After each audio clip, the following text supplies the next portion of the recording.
Chapter 2042. Qian and Kuan were the two most powerful divisions in Xianyuan Palace. The Qian division was the Gongsun clan, while the Kuan division absorbed the monsters. They were the two pillars of Xianyuan Palace. However, the Xianyuan Palace had 6 other divisions, each with their own duties. There was no lack of powerful people in the various tribes. Kansas. The Kan hexagram represented the combination of 2 Kans, yang sinking into yin, meaning danger on top of danger, layers upon layers of dangers, natural dangers, and earthly dangers. Within the Xianyuan Palace, the Kan division monitored both inside and outside the palace. They were hidden among the members of the various divisions and were the most mysterious. Throughout history, only the division leader of the Kan division knew how many members there were in the Kan division. The division leader of Kan division didn't have to be the strongest person in Xianyuan Palace, but he had to be the most loyal person to Xianyuan Palace. Yet, the current division leader of Kan division was from the Gongsun clan of Gon division. He was division leader Gongsun's younger brother. Some time ago, division leader Gongsun's son, Gongsun Shiyu of the Gongsun clan, had caused a ruckus. After a series of events, division leader Gongsun had voluntarily entered the cold pond in the palace to receive his punishment. Although the various divisions sympathized with division leader Gongsun, who had been tricked by his son, the rules of the palace could not be broken. Other than watching division leader Gongsun fall into the cold pond, the various divisions had no other choice. However, a division couldn't go without a leader, so Gongsun Wuzong of the Kan division entered the Qian division and temporarily took over the position of division leader of the Qian division. However, Gongsun Wuzong was still the division leader of the Kan division. With 2 divisions in hand, he could be said to be the most powerful person in the Xianyuan Palace, second only to the imperial princess. Gongsun Wuzong didn't like to talk. Even though he was from the Gongsun clan, he didn't interact much with him. He had no wife, no children, and was all alone in this world. Now, even though Gongsun Wuzong had joined the Qian tribe, he didn't live in the Gongsun clan's village of the Qian tribe. Instead, he lived in the heavy water mountain of the Kan tribe. Gongsun Wuzong lived in seclusion and rarely came out. He would never leave unless it was a major event in the palace or a discussion in the court. In addition to the fact that he was an otaku, there was also another mission of the Kan tribe. The devil-suppressing pagoda was located in the heavy water mountain of the Kan tribe. Due to the fact that the immortals from beyond the heavens were trapped in the devil-suppressing pagoda, it was also known as the Immortal Suppressing Pagoda. Heavy Water Mountain, Kan Division Kanshui Palace, where the division leader was meditating, Gongsun Wuzong suddenly opened his eyes. At this moment, the boy under the seat hurriedly bowed and was about to speak. Gongsun Wuzong suddenly coughed a few times before slowly saying, "He's here." "Who is it?" The boy under the seat was startled. Everyone knew that division leader Wuzong was the strongest shut-in Xianyuan Palace. He didn't have many friends. If he didn't go out, no one would come looking for him. While they were talking, they suddenly heard some shouts and sounds of fighting outside the Kanshui Palace. Gongsun Wuzong immediately stood up and walked out of the hall. The boy under him hurriedly followed. "Little Rain, don't move. Continue farming for me." Gongsun Wuzong's voice came from the front. "Today you must get the last 2 pieces of the abyss for me." Princess Shi. "Yes, the game that Lord Long introduced is not bad." The boy's expression changed slightly. Then he sighed and sat back down. He rubbed his sore wrist, took a deep breath, clicked the mouse, and shouted, "Kill." "Ha!" The Xianyuan Palace was a paradise, but the days there were boring. The life of the Kan tribe was even more boring, and all they could do was play games. Outside the Kanshui Palace, in the Kanshui Plaza behind the 999 stairs, dozens of Kanshui people were on full alert. A white-robed young man walked over leisurely. The dozens of Kanshui people surrounded the white-robed young man. Every time the young man took a step, they took a step and didn't attack. "You are Gongsun Shiyu? You're not dead yet. How is that possible?" The white-robed young man said calmly, "If you don't attack now, you will miss the best opportunity to attack. If you lose this aura, the heavy water sword array of the Kanshui Palace will be much weaker." The Kanshui people were startled, but they knew that the white-robed young man was right. Attack! A member of the Kanshui group shouted in a deep voice. The dozens of Kanshui people instantly activated the true power in their bodies. The huge Kanshui palace square instantly turned into a pool of white. The water wasn't as simple as flowing water. It was as viscous as mercury, making it difficult for people to take a step. Every step seemed to be stuck to the body, and their movements were slow. Hundreds of sword lights flashed in the white mist, flying over and bombarding the white-robed young man. Boom! There seemed to be an explosion sound. The white-robed young man's figure was instantly cut into countless pieces under the attack of hundreds of sword lights. It's done now. Damn it! In the water, the pool was broken. The white mist dissipated, and a huge force turned into ripples. It was as if a great terror had struck. The Kanshui people were all catapulted out and fell to the ground. The white-robed young man walked forward leisurely again. The power of the 3-layered water is still lacking. The 6-layered water can only stop me for 3 breaths. The 9-layered water is somewhat interesting. It's a pity that the 9-layered water can't be mastered. Uncle Wuzong, long time no see. In front of the Kanshui palace, there was a man wearing a loose robe, cloth shoes, and heels.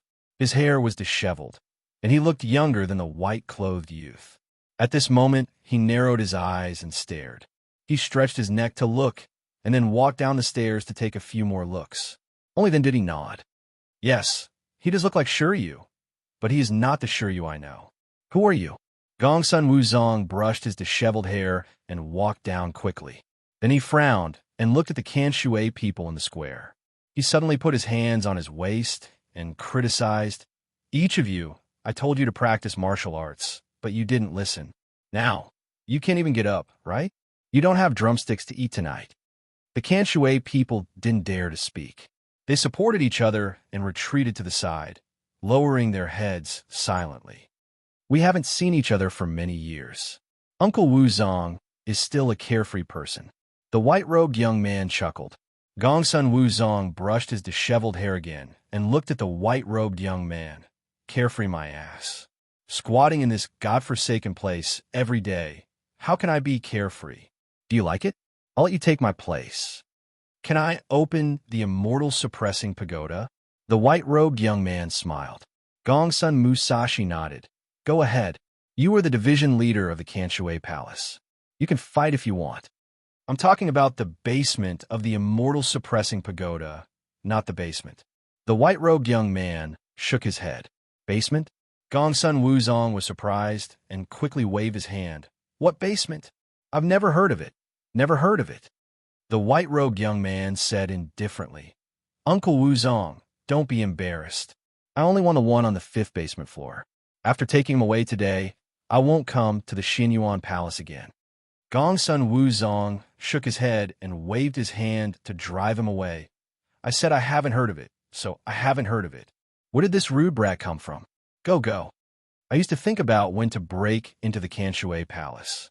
The white-robed young man slowly stretched out his hand at this time. Golden light flickered in his palm, and his eyes drooped slightly. At that time, it wasn't for the immortal suppressing pagoda. I just wanted to see Uncle Wuzong's immortal heaven god technique. With that, the white-robed young man waved his hand, and a sword light instantly shot out from his 2 fingers, 3 feet long. Today, let's do 2 things together. The white-robed young man stepped forward. Gongsun Wuzong flicked his hair and glared at him. Don't touch me. However, with a flash, the white-clothed young man charged into the tall pagoda in the depths of the Kanshui Palace. He chuckled and said, the various divisions of the Xinyuan Palace will be here soon. There are too many people and too many eyes. Uncle Wuzong, let's enter the pagoda and compete. Gongsun Wuzong rolled his eyes at this time. After the white-robed young man crashed in the tower, he jumped directly to the main hall of the Kanshui Palace and shouted at the top of his voice, Fight! Someone come! The voice exploded in the sky of the entire Xinyuan Palace in an instant, like thunder. All of a sudden, everyone was terrified. Gongsun Wuzong also turned into a streamer at this time and directly entered the immortal suppressing pagoda. Kanshui Palace, outside the immortal suppressing pagoda, Sun Shaoxing squatted, covering his ears, hiding behind a big tree. His eyes also rolled. A white-robed young man landed in front of the gate of the immortal suppressing pagoda at this time. The sword light in his hand slashed down and fell between the gap of the giant door. In an instant, the giant door cracked a little. The white-robed young man shot out his palm across the air, and the giant door that had cracked a little was instantly broken open. He stepped directly into it. The next moment, Gongsun Wuzong stepped in the air and stared at the giant door that was broken open. He seemed to be furious and said angrily, "You bastard, do you know that my salary will be deducted like this? Uncle Wuzong, I'll wait for you inside. You really haven't been beaten by someone before." Gongsun Wuzong beat his chest and stamped his feet. "Your father is reluctant to beat you, so he asked me to beat you." With that, Gongsun Wuzong also stepped into the immortal suppressing pagoda. In the distance, Sun Shaoxing rolled his eyes again, then he snickered a few times. He shook his butt and flashed into the immortal suppressing pagoda after Gongsun Wuzong. Later, the people of the Kanshui Palace chased after them. Soon after, the people of the Xinyuan Palace also arrived. However, they could only block the entrance of the immortal suppressing pagoda for a while, hesitating to move forward. They really went in. This is a forbidden area. Anyone from the Xinyuan Palace who enters the pagoda is a traitor. Everyone, what should we do? Wuzong is the guardian of the pagoda. He can enter, but we can't. There's no other way. We can only wait. An old man's eyes lit up at this time, and he said, "Everyone, listen to my order. As long as a demon rushes out of the pagoda, kill it directly, without mercy. Elder, don't panic. The demons in the pagoda have been suppressed for at least hundreds of years. The earliest one was imprisoned in the pagoda when the Xinyuan Palace was founded. Even if it didn't die, I'm afraid that its vitality has been depleted. It can't make any big waves. There's no harm in being careful." The old man who spoke waved his hand, send the order to seal off the Xinyuan Palace immediately. All the golden sword warriors and silver sword warriors are dispatched. Set up the array and seal off the heavy water mountain. Ring the war bell. A figure was walking in a wasteland. Sun Shaoxing. Brother Shaoxing frowned at this moment and quickly took out a compass the size of a makeup mirror box from his arms. He squinted his eyes and stared at it. This pagoda is really terrifying. One level, one world. Even the first level is already the wasteland was barren, and there was no spiritual energy in the air. Being trapped in such an environment, even if he did nothing, he would gradually lose his strength and die. In the clouds of the first level of the suppressing Immortals Pagoda, the airwaves were rolling. Sword lights fell from the sky one after another, cutting a terrifying crack on the wasteland. Ouch, it hurts! You wild child, don't you know what it means to respect your elders? Uncle Wu Zhang's divine skill is really mysterious. Today's battle is not in vain. I'll hit you. The sword lights were dazzling. However, in this terrifying sword light, there was a divine light that seemed to be invulnerable. In this terrifying sword momentum, it was as majestic as a mountain and incomparably heavy. Brother Shaoxing shrank his neck, stared at the compass in his hand, and directly dived into the ground, sneaking underground. The young man in white had a high cultivation. He was a freak. As for Gongsun Wuzong, he was also a freak. Sun Shaoxing knew that it would be quite difficult to deal with one of them, let alone the two of them. This time, being a bootlicker, he might not get everything in the end, but he might get nothing. This matter is simple. As long as you hold my token, you can enter the Xinyuan Palace directly without disturbing the gate. Then you can go to the Suppressing Immortals Pagoda and use my token to enter without disturbing the gate. Take this compass. It will take you to the destination. When you arrive, open the gate and take the person inside away. It's very simple. Simple my ass. What a loss. If I knew this would happen, I would have asked for some deposit first. Even if he was sneaking underground, The battle between Gongsun Wuzong and the young man in white could still press the power into the ground. Brother Xiaosheng could only bear it silently at this time. He could not use his demonic power to fight against it. Once he exposed himself, he would have to face not only Gongsun Wuzong and the young man in white, but also the 8 major tribes in the Xianyuan Palace. He was not the Shinryu of Kelowna, nor was he the legendary ancestor. Naturally, he couldn't fight hundreds of people alone. He really couldn't afford to offend them. At this moment, an evil thought suddenly swept Sun Xiaosheng's body, making him shudder. Flesh and blood. Well, how many years has it been? I thought I would wither again.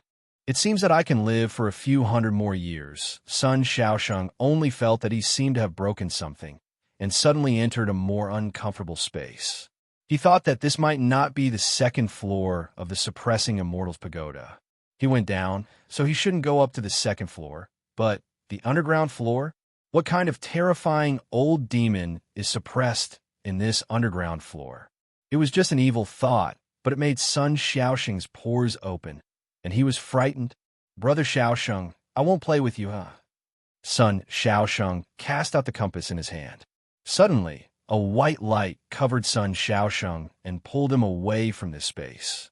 At the same time, an evil thought came, but it couldn't catch up with Sun Xiaosheng's disappearance. In an instant, the evil thought became furious in this space. Damn Xianyuan. Sooner or later, I will get out of this place of suppressing demons and wash the Xianyuan Palace with blood. 1 floor, 2 floors, 3 floors. The feeling of breaking through the boundary kept appearing. At the 5th time, Sun Xiaosheng even felt a terrifying gaze, as if his soul could be destroyed at a glance. It was so terrifying. Finally, after the 6th time, the light from the compass stopped. Finally, Sun Xiaosheng came to a strange space. In this space, there were auspicious lights everywhere. The coldness he encountered before was swept away. There was nothing here, only a shabby wooden house. Sun Xiaosheng frowned and walked into the wooden house. He hesitated for a moment and opened the wooden door. The room was bright. A white-robed monk was sitting on the futon with his palms together. Seeing Sun Xiaosheng push the door in, the white-robed monk slowly opened his eyes and smiled slightly. You're here. Wukong. #######. Chapter 2043. There was a green lamp in the house, a futon, a wooden fish, a bald monk. And it was a rather handsome monk in a white robe. Other than that, there was nothing else in the house. This wooden house was just like a box made of wood. Wukong, you are here. Hearing the words of the monk in white robe, Brother Xiaosheng was startled at first. He immediately frowned and then strode directly into the wooden house. He sat cross-legged directly in front of the handsome monk and looked around. Wukong, is there anything on my face that makes you stare at it? The monk in white robe said with a smile at this time. Here, are you the only one? Sun Xiaosheng frowned. It should be. The monk nodded and said, Since I came to this place, I am the only one. Sun Xiaosheng frowned again and immediately nodded. Well, you follow me. I will take you out of this place. Where are we going? I think it's pretty good here. It's quiet. The monk shook his head and immediately smiled again. It's the same everywhere as long as there is Buddha in your heart. Brother Xiaosheng didn't want to talk nonsense. He waved his hand and directly grabbed the monk's robe and lifted the monk up.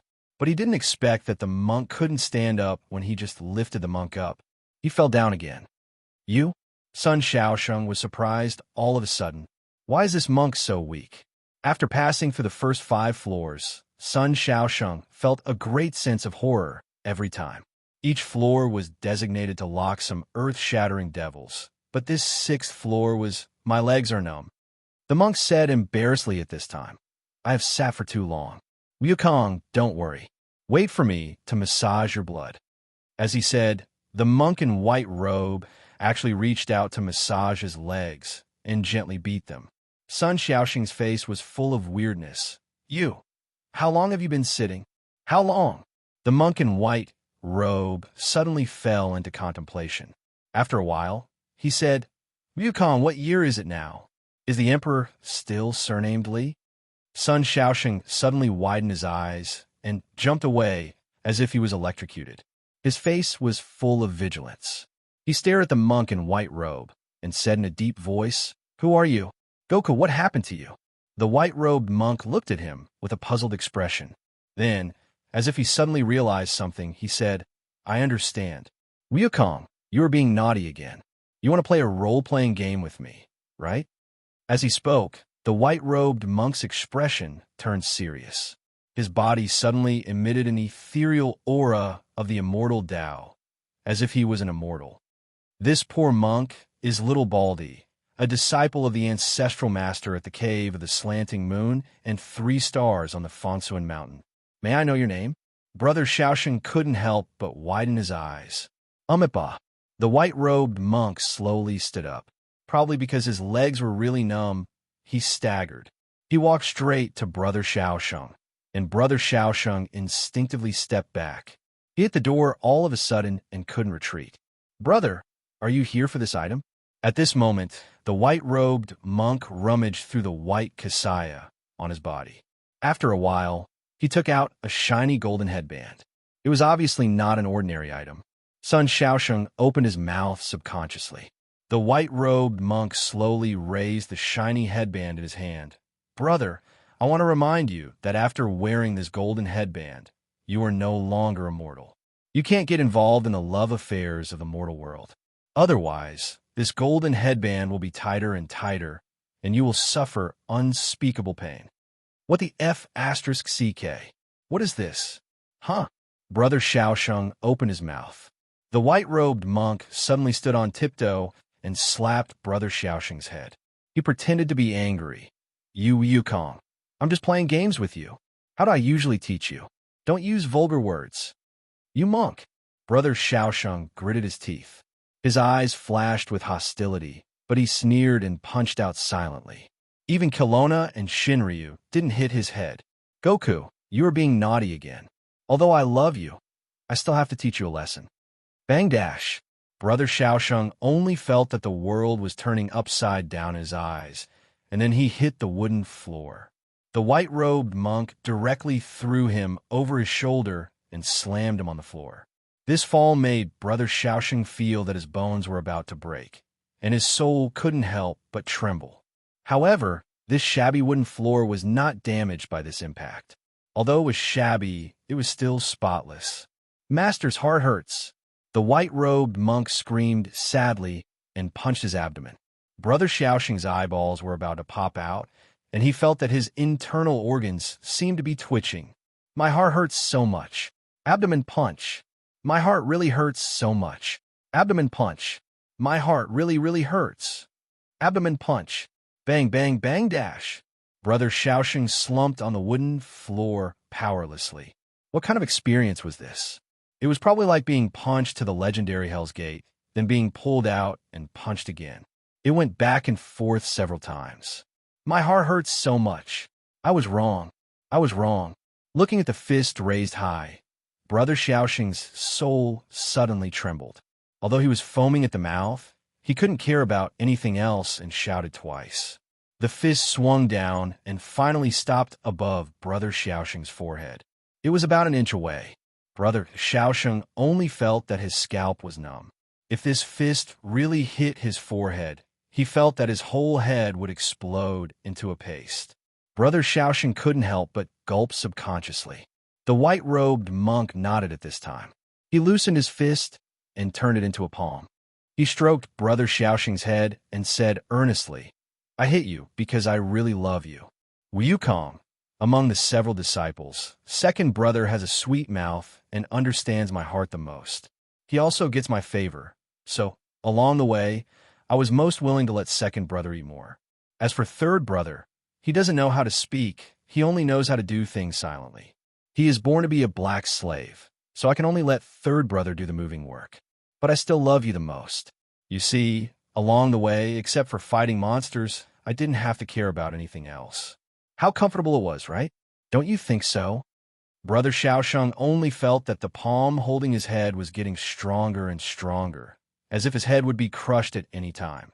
So he nodded with a pale face. "Do you feel my love for you?" "Wukong." Do you feel it? I feel it. Amitba. The white-robed monk finally let go of his palm, revealing a mouth of bright white teeth, and even helped Brother Xiaosheng up. Brother Xiaosheng touched his chest, only to feel that a mouthful of blood had accumulated in his body. The huge demon power in his body was almost destroyed directly, as if he was beaten back to his original state. He couldn't help but be shocked. Although this white-robed monk looked handsome, there was no fluctuation of power in his body. He didn't expect the fist to be so terrifying. What is the origin of the white-robed monk on the 6th floor of the Immortal Suppressing Pagoda? Is he really the one mentioned in the myth? By the way, Wukong, you haven't told me yet. What year is it now? Is the Emperor outside, still my brother Emperor? The white-robed monk suddenly asked. Brother Xiaosheng's heart trembled. He hesitated for a few times, then asked carefully, May I ask your name, Elder? Wukong, you're being naughty again? The white-robed monk shook his head.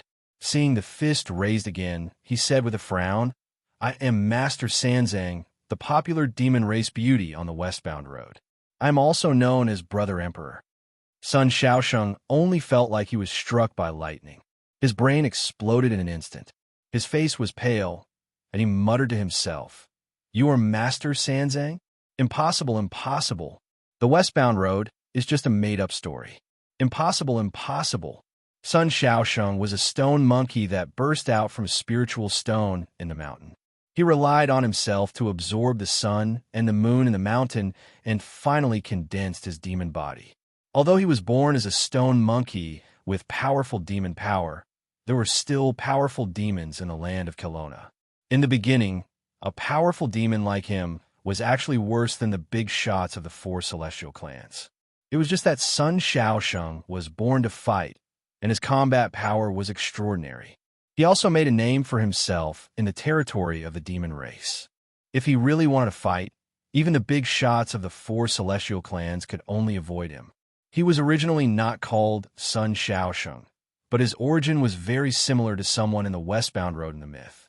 He simply used this as a background and changed his name to Sun Xiaosheng. He let people call him Brother Xiaosheng in order to spread his fame. After the spiritual qi of Mount Tai exploded, Sun Xiaosheng returned to the deep mountain that he obtained. He also experienced a series of opportunities. His strength greatly increased, and he entered the realm of Demon King. He wanted to rush all the way to the level of Demon King in one go and then come out to be a demon. However, he suddenly received a message from Su Zijuan. So he went out of the mountain and came to the 6th floor of the Immortal Suppressing Pagoda in Xinyuan Palace. Su Zijuan, what was the purpose of letting him bring this unknown monk out? This monk claimed to be Master Sanzang, but Sun Xiaosheng knew that there was no Buddhism in this world. It was not that there was no Buddhism in this world, but there was no Buddha. No, there were many Buddhas in the imprinted land, but that was another myth. There was no Buddhism in Kelowna. There wasn't a single Buddhist cultivator. Since ancient times, there had only been Taoism. Buddhism in the human world was just an ordinary monk in an ancient temple. Sun Xiaosheng's mind was in a mess at this time, squatting on the ground. Firstly, he was beaten by the fist of the white-robed monk. Secondly, the information revealed by the white-robed monk was impacting Sun Xiaosheng's understanding of the myth of Kelowna. The white-robed monk blinked at this time, looked at his fist, and muttered, Could it be that my love is too heavy? Wukong, how are you? Don't scare me. I'm not the Wukong you're talking about. Suddenly, Sun Xiaosheng took a deep breath and said with difficulty, I'm not that monkey. My real name is Shi Xiaodang. Shi Xiaodang? The white-robed monk was stunned and immediately nodded. Hello, Brother Shi. I'm little bald head of Shiyue, 3 Stars Cave. You. Brother Xiaosheng slowly breathed a sigh of relief and got up again. Although the monk's fist was heavy, it was not to the extent of killing him. The demonic power in his body had calmed down. After shaking a few times, the external injuries on his body had recovered a lot. He looked at the white-robed monk and said, I was asked by someone to take you out of this immortal suppressing pagoda. Are you going? The monk's fist was too hard. If he didn't leave, Sun Shaoxing knew that he couldn't make him leave in a short time. At this time, in the immortal suppressing pagoda, Gong Sun Wuzong and the white-robed young man didn't know the situation of the battle. But Gong Sun Wuzong had already called for people in the palace.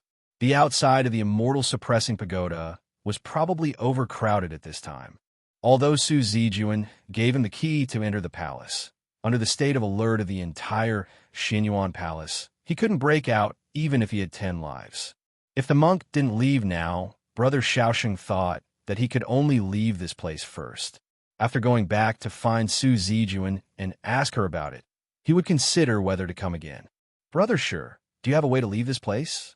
The white-robed monk blinked and asked at this time. Sun Shaoxing directly threw out the compass in his hand. It can take us back to the first floor of the immortal suppressing pagoda. The outer door of the pagoda has been opened.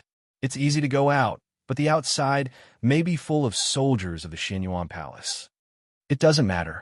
The white-robed monk smiled at this time and said, I have successfully dug a tunnel many years ago. I can guarantee that we can leave without being noticed. Tunnel? Brother Shaoxing's eyes widened again. The white-robed monk flicked his cassock and said proudly, Back then, I was deeply trapped in the womanland. Those generals and ministers came to find me every day. If I didn't have the ability to dig a tunnel, I would have been discovered by the womanland emperor. The harem would be on fire. But looking at the white-robed monk suddenly raising his fist at this time, Brother Shaoxing suddenly pursed his mouth and said helplessly, Then let's go now. I'm afraid there will be problems if we are late. Wait, Brother Sure, I still have to get something. The white-robed monk said quickly at this time. With that said, under Brother Shaoxing's puzzled gaze, the white-robed monk suddenly ran to the place where the futon was located. The white-robed monk first stuffed the wooden fish on the ground into his cassock, then picked up the futon, rolled it into a ball, and stuffed it to the back of his waist. Then, he lay on the wooden floor and clasped the wooden board on the ground with his fingers. Brother Shaoxing opened his mouth and took a few steps forward. He saw that the white-robed monk had already dug out the wooden floor at this time. The wooden floor was seamless. Even if he bumped into it, there was no crack at all. He really didn't know how the monk dug it out. Found it. The white-robed monk took out a long wooden box from a secret compartment under the wooden board at this time, and then stuffed it into his arms with bright eyes. It seemed that he treasured it very much. What is this? Brother Shaoxing couldn't help but frown and ask. Shoo! At this time, the white-robed monk mysteriously made a shushing gesture and said in a low voice, Will you calm? How many times have I told you to keep your voice down? If people know that the moonlight treasure box is in my hands, the number of monsters who want to catch me will increase by dozens of times. Those female demons are still all right. At most, they just want to mate with me. But those male demons are going to be stewed and eaten by me. Moon what? Sun Shaoxing suddenly screamed in shock. Moonlight cash. Hashtag PS1. Thank you for the cuteness of illusory promise. Pass me the tea. PS2. Ding. Cuteness master mission submitted. PS3. 1/1. Chapter 2044. It was said that this was the tunnel that the white-robed monk dug little by little over the years, every time he took a break. In order to dig this tunnel, he even became good friends with the tower spirit of the immortal suppressing pagoda. Wait, this pagoda. There's a pagoda's spirit. Sun Shaoxing couldn't help but be shocked. He looked around in surprise. This was still the 6th floor of the immortal suppressing pagoda, a strange space with peaceful and colorful clouds.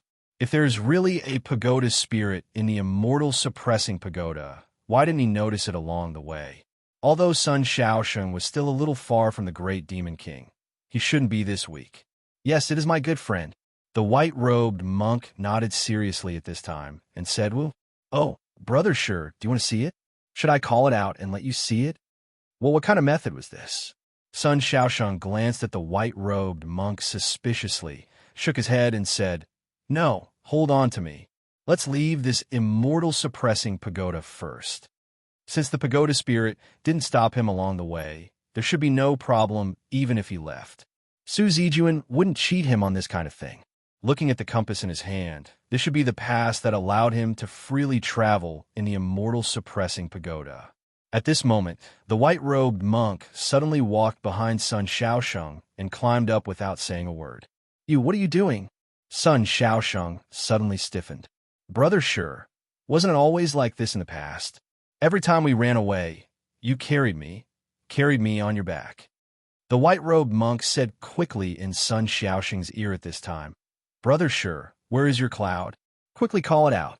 This cloud doesn't like me every time, saying that my mind is impure and doesn't let me go. But how can my mind be impure? If I'm impure, can Sister Guanyin let me go west? You really don't recognize Mount Tai. Is it really the legendary Master Sanzang? Or is he just a silly monk who is too immersed in this myth and can't get out of it? Sun Xiaosheng didn't know for the time being, but he actually didn't have any cloud. It was true that he couldn't stay in this immortal suppressing pagoda for a long time. Thinking about it, he simply vibrated his demon power, and a 2-meter-long 7-colored cloud appeared under his feet. He suddenly soared into the sky. Brother Sure, I haven't seen you for many years. Why are your clouds so beautiful now? Lie down. At the moment of speaking, the compass in Sun Xiaosheng's hand shone brightly. It instantly turned into a ball of light, covering the two of them. All of a sudden, they disappeared from the peaceful space. At the same time, the room where the white-robed monk stayed suddenly shrunk, as if it was twitching after a strong vibration. The wooden house completely collapsed into a black ball. A small hand stretched out from the black ball and tore it open. A boy who was about 10 years old slowly crawled out from the black ball with a gratified look on his face. He's finally gone. He's finally gone. I'm free. I finally don't have to listen to his chanting anymore. I'm free. 2 streams of tears flowed down the boy's cheeks. He was so touched that he felt like he was about to ascend to the heavens. Then, the boy's body slowly merged into the peaceful earth of the 6th level. In the end, the peaceful world returned to peace. It was originally very calm. With a flash of light, Sun Xiaosheng appeared on the 5th floor of the immortal suppressing tower with a white-robed monk on his back.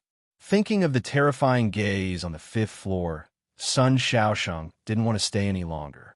He quickly controlled the compass and prepared to go up to the next floor. Brother Sure, wait a minute. Since I'm leaving, I should say goodbye to my neighbor. Sun Xiaosheng didn't care. He activated the compass instantly. But at this moment, the compass was taken away by the white-robed monk without anyone noticing. At the same time, the white-robed monk grabbed the monkey hair behind Brother Xiaosheng's head and said, "Go." The hair on Sun Xiaosheng's body stood up instantly. His demon nature was completely enraged. He wanted to hurt the white-robed monk regardless of whether he could win or not. However, the 5th floor of the immortal suppressing tower suddenly shook wildly. A sword light was inserted into the ground from the gloomy sky at this time. At the same time, a sacred brilliance also broke through the darkness. Gongsun Wuzong's godlike body had appeared in the sky at this time. These 2 guys actually fought here so quickly. Sun Xiaosheng couldn't help but be shocked. The sword light that shot to the ground was launched by the white-robed young man who broke into the immortal suppressing tower. Sun Xiaosheng frowned and didn't think much. He directly landed on the ground, found a boulder, and hid behind it. Monk, don't talk. There are 2 troublesome guys here. It's not easy to leave if you are discovered. Monk.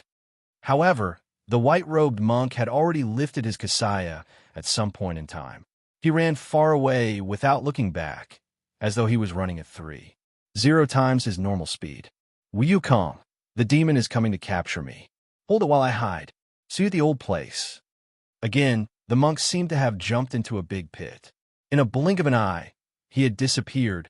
Sun Xiaosheng opened his mouth, but he didn't say anything. What the F*** king old place? Sun Xiaosheng rolled his eyes a few times and smacked his lips. He squatted down all of a sudden and then turned into a stone. Then he rolled quietly on the ground, but he was rolling in the direction of the monk's escape. What a waste. The sword chi of Xian Yuan sword is actually used to break the tower. I don't know if your father in the cold lake will be so angry that his blood pressure will explode if he knows about this. Sky battlefield. The white-robed young man pressed his palm forward, and the space behind him shook. Rays of golden sword chi unfolded and aimed at Gongsun Wuzong, who was bathed in the divine light. Uncle Wuzong, didn't you say that there is no fifth underground floor? Where's this place? How would I know? I followed you in. Gongsun Wuzong shrugged and immediately glared. Leave quickly. We are still good uncle and nephew. The white-robed young man waved his hand, and hundreds of golden light swords burst out in an instant, shooting at Gongsun Wuzong. At the same time, the white-robed young man also shouted, Long-ear Dingguang Immortal is here. Today is the time for you to escape. Show yourself. Gongsun Wuzong's expression changed slightly when he heard this loud voice. Hey, what a prodigal son. Gongsun Wuzong gave you such a good hand, but you didn't play it. It seems that I really have to beat you up today. The white-robed young man ignored him and still shouted the name of Long-ear Dingguang Immortal. However, the fifth floor was still dark and gloomy. The white-robed young man's voice was loud and clear, but there was no change in it. However, Gongsun Wuzong had already waved his palm at this time, and his voice was like thunder and terrifying. The immortal suppressing pagoda is cut off from the land of Kelowna. Let's see how much sword chi of Xian Yuan sword you can store. The white-robed young man immediately waved his sword to meet the attack. The fifth floor of the immortal suppressing pagoda shook violently again. On the ground, the stone that Sun Shaosheng turned into was still rolling quietly. Although he was not shocked, he was quite dignified. Xian Yuan Palace showed little power in the eyes of the world, but its reputation had always been great. Sun Shaosheng would not believe that there were no old monsters in this land of inheritance that had been passed down since the time of great Emperor Xian Yuan. It was just that the light of Shinryu in Kelowna was too strong, so the Xian Yuan Palace was overshadowed. Not to mention the white-robed young man, even Gongsun Wuzong. If he was pulled out from the Xian Yuan Palace and placed in the land of Kelowna, he would probably shake both the Taoist and demon sects. That damn monk, where did he go? At this time, the stone had rolled to the big pit where the white-robed monk jumped into, but the pit was so deep that Sun Shaosheng couldn't see the bottom. Sun Shaosheng couldn't help hesitating whether to roll into the big pit or not. Whatever. The compass had been taken away by the bald monk. Without the compass, he would only be trapped in this place. Gritting his teeth, the mischievous rock finally rolled into the large pit, making a rumbling sound along the way. At the same time, in the depths of the big pit, a white-robed monk was running on a long and narrow stone bridge with a layer of clean shackles in his hands. At the bottom of this deep pit, there was actually a black river. There were white bones floating in the river and black gas entangled. Only this stone bridge connected the two sides. It took a long time for the white-robed monk to run across the black bridge. In the darkness, a pagoda with golden light suddenly appeared.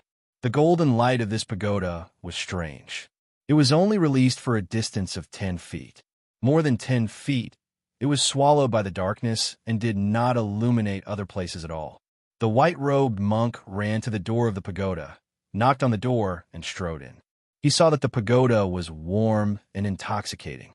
As soon as he entered the pagoda, it was like walking into a wine pool in a forest of meat. The fragrance of wine overflowed. The fairies and goddesses in the wine pool were playing with each other. In front of the platform and stairs, there were many jade bodies lying on the ground, stroking their hair coquettishly. After the white-robed monk glanced at them, he lowered his head and muttered, 3,000. But at this moment, a lazy voice came from the platform. It was a fat guy with big ears and eyes like crescent moons. He was surrounded by fairies, and his whole body was shining. Why are you here? The man with big ears on the throne opened his crescent moons and asked curiously. The white-robed monk held his kasaya again and jogged all the way to avoid those naked bodies on the stairs. He shouted, Happy, I'm leaving. Before I leave, I want to see you. Hearing that, the man with big ears pinched his forehead as if he was having a headache. He waved his hand, and the beautiful fairies beside him disappeared instantly. Don't be like this. Brother Happy, these fairies are so beautiful. The white-robed monk sighed. The man with big ears stared at him and said, You don't come to me. Immediately, the man with big ears frowned and said, What did you just say? You're leaving. You can leave?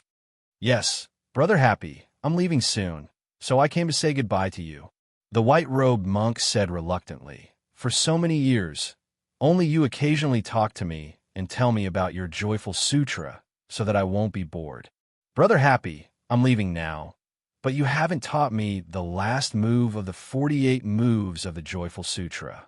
After today, I don't know when we can meet again. Why don't you teach me? You also know that most of the female demons on the road to the west are ferocious. If I don't have some tricks up my sleeve, I won't be able to withstand them. You, the man with big ears, smiled bitterly and then exhaled lightly. He straightened his body and said solemnly, The road to the west has been cut off long ago. Why are you still trapped on the road? Don't make a mistake. Brother Happy, what are you talking about? Why is the road to the west cut off?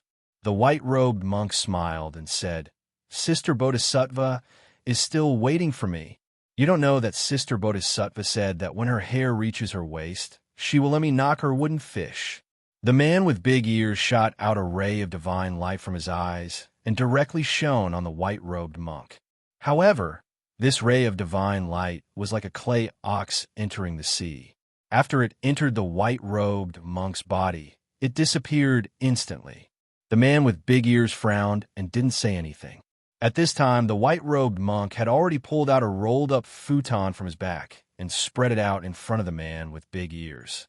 He sat down with his legs crossed and said with bright eyes, Come on, Brother Happy, I'm ready. Let me listen to the Joyful Sutra for the last time. You're really an anomaly.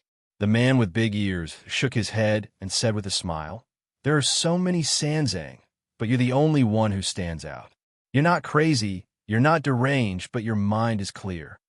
Brother Happy, don't talk about it. Hurry up. The white-robed monk hurriedly urged. The man with big ears pondered at this time, and then narrowed his eyes and said with a smile, Since you want it, I'll give it to you. As he said, the man with big ears stretched out his hand, and a ray of golden light directly went into the white-robed monk's glabella. Keep it well. This is not the Joyful Zen Sutra. This is the sutra of the past and future that I took from the guide. Whether you can cultivate it or not depends on your fate. A ray of golden light went into the white-robed monk's glabella, and his eyes suddenly became chaotic.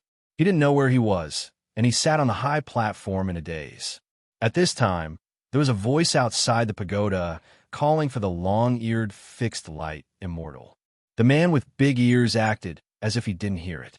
He waved his hand and called in 4 beautiful fairy immortals. Sinking into this gentle dream, he murmured, Guest of the land of bliss, the god of magic of the West. The lotus is my parent, and the 9th grade establishes me. I've been deceived for so many years, and I can't go back. Why should I go back? He waved his hand. Go back. In an instant, the white-robed monk on the platform seemed to be swept by a soft golden light, and his figure suddenly disappeared from the pagoda. The golden light did not stop, sweeping across the cliff of the deep pit and onto the rolling stone. The mischievous stone also disappeared. However, the golden light did not stop. It shot out of the deep pit, and in the darkness of the 5th heaven, it passed through thousands of sword lights in an instant and fell on the white-robed young man and Gong Sun Wuzong. Gong Sun Wuzong and the white-robed young man's faces changed dramatically, but they couldn't resist at all and disappeared out of thin air. In the end, the sword lights went out of control and fell into the deep pit and into the pagoda. The man with big ears rubbed his fingers and muttered, It's a terrible weapon. It can indeed kill gods, Buddhas, and demons. Unfortunately, the person who uses it is too weak. Shaking his head, the man with big ears smiled and said loudly, Sing. In an instant, in the pagoda, fairies and goddesses danced, and 3,000 beauties were entangled. This was a land of bliss. Chapter 2045. A white light flashed by. On the wasteland of the 1st floor of the immortal suppressing pagoda, Gong Sun Wuzong and the white-robed youth instantly fell down, and both of them were momentarily absent-minded. After recovering from the absent-mindedness, the white-robed youth's expression changed slightly. He didn't want Gongsun Wuzong to wake up half a breath earlier. Taking advantage of this moment, the white-robed youth didn't choose to attack Gongsun Wuzong. Instead, he directly shot the sword light of the Xianyuan sword into the sky of the first floor of the Immortal Suppressing Pagoda. Gongsun Wuzong came back to his senses at this time. Seeing this, he already knew what the white-robed youth wanted to do. He couldn't help but put on a bitter expression, looking very much like a social animal who had just finished work and was called back by his boss before leaving the house. Simply speaking, it was like eating a piece of dung-flavored osmanthus cake. You wild child, I won't ask you if you know what you were doing. I just want to ask you if you can clean up this mess. I didn't think about it, and I don't need to think about it. Gongsun Wuzong glared at the white-robed youth at this time, but he instantly turned around and rushed out of the Immortal Suppressing Pagoda. At the same time, the entire space of the first floor of the Immortal Suppressing Pagoda began to shake. Not only was the space of the first floor of the Immortal Suppressing Pagoda shaking, but the entire Immortal Suppressing Pagoda was shaking. Outside the Immortal Suppressing Pagoda, on the mountain peak of the Kanshui Palace, all the divisions of the Xianyuan Palace had arrived, as if they were facing a great enemy. A figure shot out rapidly. Several division leaders immediately came forward and asked anxiously, "Lord Wuzong?" Gongsun Wuzong, whose hair was messy, said in a deep voice, "Gongsun Shiyu opened all the restrictions of the Immortal Suppressing Pagoda, and we don't know how many demons are about to break out. Let's fight. This is going to be a bloody battle." Everyone was shocked. Gongsun Wuzong's short sentence had already revealed too much explosive information. Gongsun Shiyu didn't die. The restrictions of the Immortal Suppressing Pagoda were broken, and those terrible guys who had been trapped for hundreds of years, thousands of years, or even longer were about to break out. "Division leaders, follow me." Gongsun Wuzong shouted at this time, waving his hands and pushing the huge door of the Immortal Suppressing Pagoda. However, the giant door was unable to completely close. In the end, there was still a gap. He knew that this was because the seal on the giant door had already been broken. The seal could not be repaired, and this door was just a slightly harder stone. Seeing this, all the division leaders came behind Gongsun Wuzong and gathered all their strength to block the giant door. Generals, Wuzong Wuzong, Wuzong Wuzong formation, kill anyone who Rushis kill. Disciples Wuzong Wuzong Palace. Hopefully, in these tens of thousands of years, the demons and devils in the Immortal Suppressing Pagoda had already been wiped out by the spirit extinguishing space. Even if they were able to survive, they would have already reached the end of their lives. Immortal Suppressing Pagoda. The ground of the wasteland cracked, and the sky distorted. Eyes filled with ruthlessness appeared in the distorted sky. Wuzong Lin. It was because this white-clothed young man's body contained boundless and exuberant qi and blood. They had been starving for too long. However, the young man in white was protected by the golden light and was not afraid at all. Instead, he pointed at the exit of the Immortal Suppressing Pagoda and sneered, "If you don't come out now, when will you? Do you want to be trapped here for thousands of years?" In a split second, the rolling gray fog transformed into a long dragon. Amidst countless ear-piercing screams, it broke through a layer of the sky of the wasteland. Countless gray fog dragons rushed towards the exit of the Immortal Suppressing Pagoda. However, the door of the Immortal Suppressing Pagoda was closed, leaving only a small crack. They ruthlessly slammed into the giant door that still had a trace of life. The entire wasteland space of the first floor of the Immortal Suppressing Pagoda was almost shattered by this terrifying impact. But even so, there were still crazy, evil spirits around the white-robed young man, as if they wanted to devour his fresh flesh and blood. The white-robed young man sneered and waved the sword light. They had been trapped for too long. Most of them have become confused or even lost their consciousness. The sword light was like the natural nemesis of these evil spirits. As the sword light fell, a series of miserable screams were heard. At the same time, on the broken wasteland, a stone quietly rolled to the side. Then the stone changed and restored its original appearance. Sun Xiaosheng blinked at this time and was thinking hard about countermeasures. Help! Wukong! Help! But at this time in the broken wasteland, a white-robed monk was running all the way with a kasaya towards Sun Xiaosheng. Behind this white-robed monk, there was actually a huge mass of black fog that was formed from evil spirits and demons that were chasing after him like a huge wave. Damn, this monk's running speed was really fast. You don't come over! Help! Wukong! I'm scared. I'm scared. Come and save me. Don't come over. It's too late. In this dark haze, there were countless bloodthirsty and violent eyes. Brother Xiaosheng felt his scalp tingling when he looked at it. He could only run away. Wukong, where's your big stick? Quickly use your big stick to destroy them. The white-robed monk said eagerly. I don't have that kind of thing. Brother Xiaosheng gritted his teeth. I said, I'm not that monkey. You're a fake. Fortunately, this was not the outside world. There were no regulars in the Elysium bar, otherwise Brother Xiaosheng felt that his character would collapse. Oh no, are the two of us going to die here today?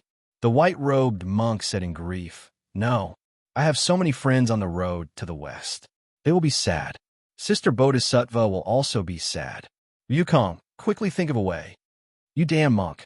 Brother Xiaosheng's teeth were aching. Your fist is so powerful. What are you afraid of? Just rush forward. Hey, you traitor. You need me to do this kind of thing. Why would I accept you as my disciple? I said, I'm not your disciple. Sun Xiaosheng gritted his teeth and simply ignored the monk. He unleashed all his demon power and rushed forward. Unexpectedly, the white-robed monk still managed to grab hold of the corner of his clothes when he suddenly sped up. Looking at the monk's appearance, Sun Xiaosheng was secretly angry. When he was about to get rid of the other party, the white-robed monk had already climbed behind him and said excitedly, It's open. It's open. Wukong go. It's open? Sun Xiaosheng was stunned. He saw that the gate of the immortal suppressing pagoda had been broken by the terrifying fog at this time. Suddenly, like a flood, the demons in the immortal suppressing pagoda surged out and crashed into the gate. Sun Xiaosheng's eyes turned, and he suddenly blew a mouthful of air. It turned into a gray mist, covering himself and the white-robed monk. They instantly blended into these demons and flashed out of the gate of the immortal suppressing pagoda. Huh? The white-robed young man seemed to have noticed something. He stared at the turbulent gate for a moment. He couldn't help but frown. He felt that something seemed to have blended into it, but he couldn't figure it out in a short time. This time, he broke into the Xian Yuan Palace alone for the thing on the 5th floor of the immortal suppressing pagoda. However, he was directly teleported out before he encountered it. The white-robed young man didn't accomplish what he wanted to do. Releasing the demons on the upper floor of the immortal suppressing pagoda was just a temporary action. Is it the pagoda spirit or the guy on the 5th floor that teleported me? He looked at the broken layer of the wasteland and knew that he couldn't go down to the lower floor again. After all, he couldn't really master the heavenly weapon Xian Yuan. He could only spend time to summon the sword light of Xian Yuan from the ground or store the sword light on his body in advance. Not much. At most, he could store 3 sword lights at a time. Among these 3 sword lights, one was used to break the gate of the immortal suppressing pagoda. One was used to support him to break into the 5th floor of the underground, and the third was used to break the prohibition of the immortal suppressing pagoda on the ground.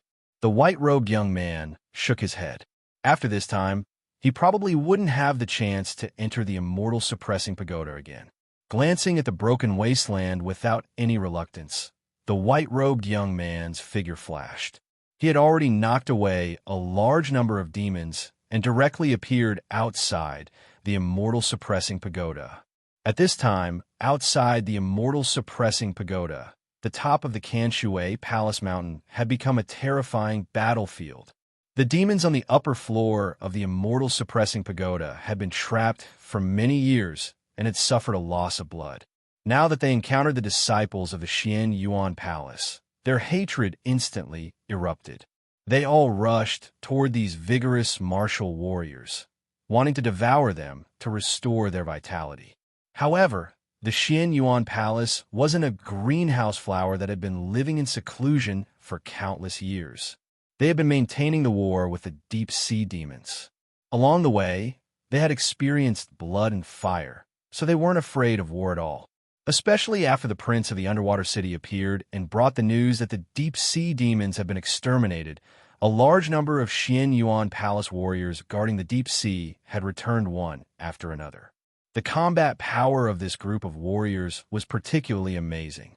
Although the demons trapped in the immortal suppressing pagoda were powerful, they were still alive after being trapped for so many years. One could imagine how terrifying they were at that time. However, after being trapped for so many years, their vitality had been damaged, and most of them had even lost their minds and were acting on instinct. The battle between the two sides was in a stalemate for a while. While the Xian Yuan Palace warriors were constantly killed, the demons who rushed out were also directly killed. The top of the Kanshui Palace mountain turned into a chaotic battlefield. In the battlefield, Sun Shaosheng and the white-robed monk walked carefully. At this time, the Xian Yuan Palace was in a mess, which was a great opportunity to escape from the Xian Yuan Palace. Brother Shaoxing knew that he couldn't control this kind of battle, so he could only take the white-robed monk to Su Zijuan and report to her. However, he didn't know if Su Zijuan would be furious after knowing that the immortal suppressing pagoda was broken and the demons rushed out. At this time, the sky above the Xian Yuan Palace was distorted again. In the distortion, one could vaguely see the vast sea, who opened the boundary of the Xian Yuan secret realm. It's Gongsun Shiyu.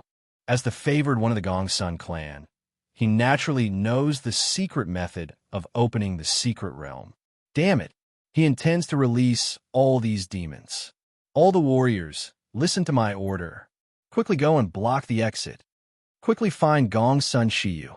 However, on the top of the Kanshui Palace mountain, the demons were wreaking havoc. There were screams and tragic battles everywhere.